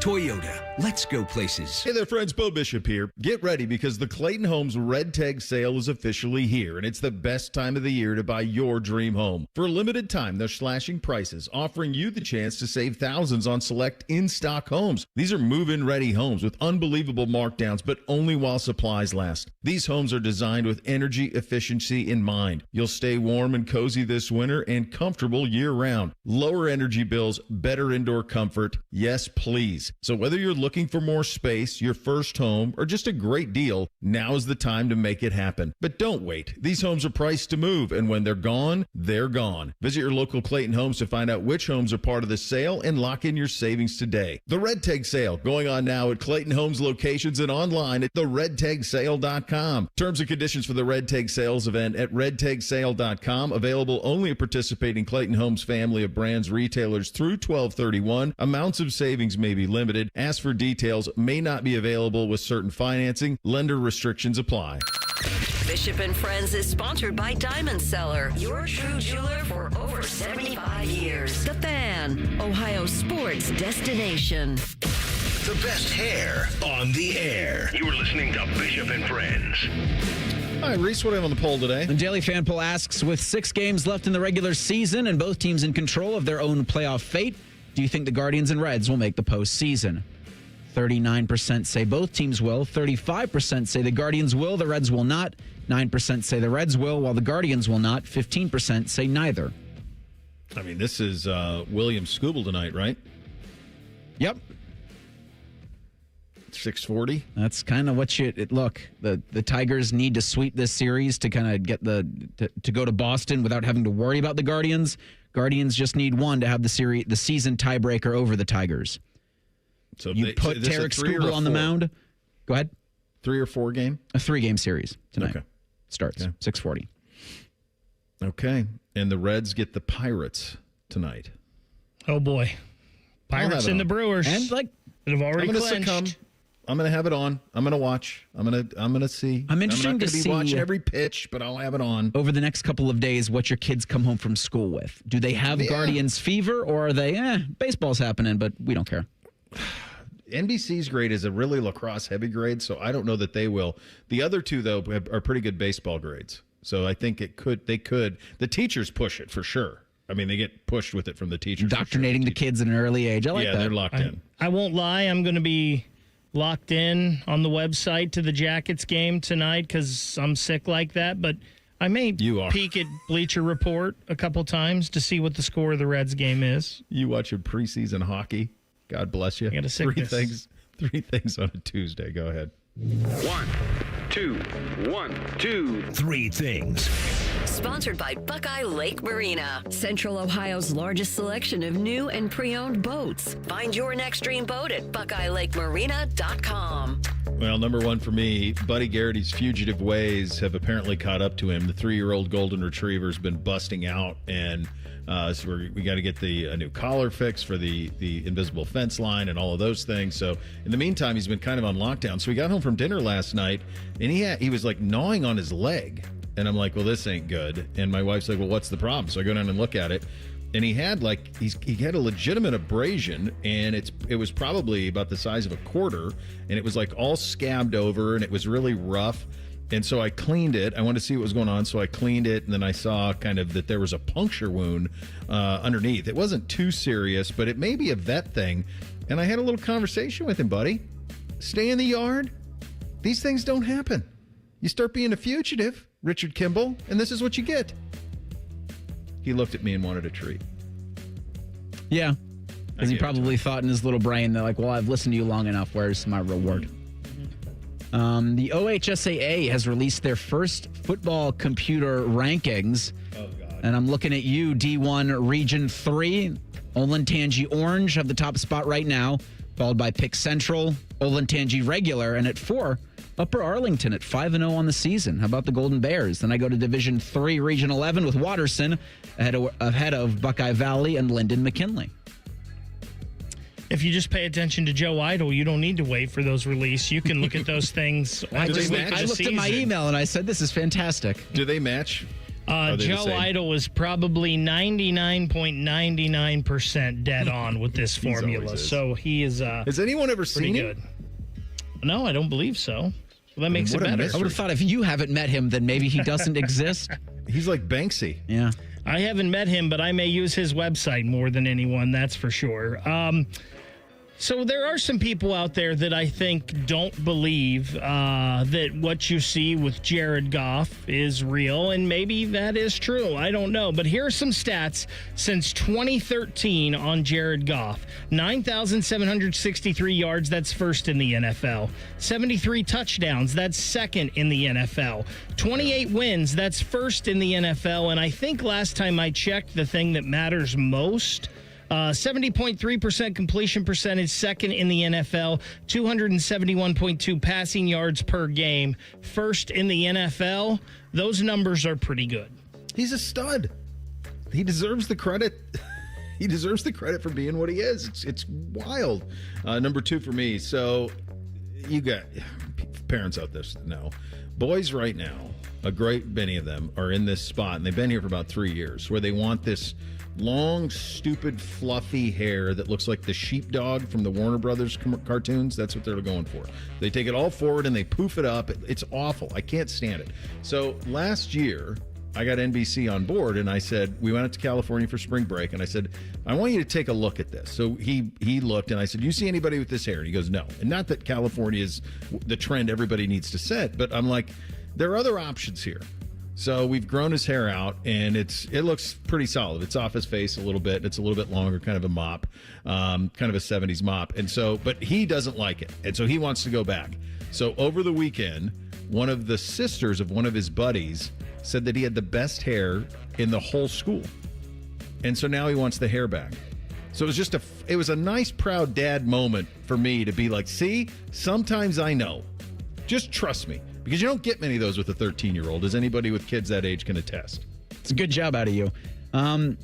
So Sonic Temple, over the past couple of weeks, has been announcing some of the bands for their 2026 edition.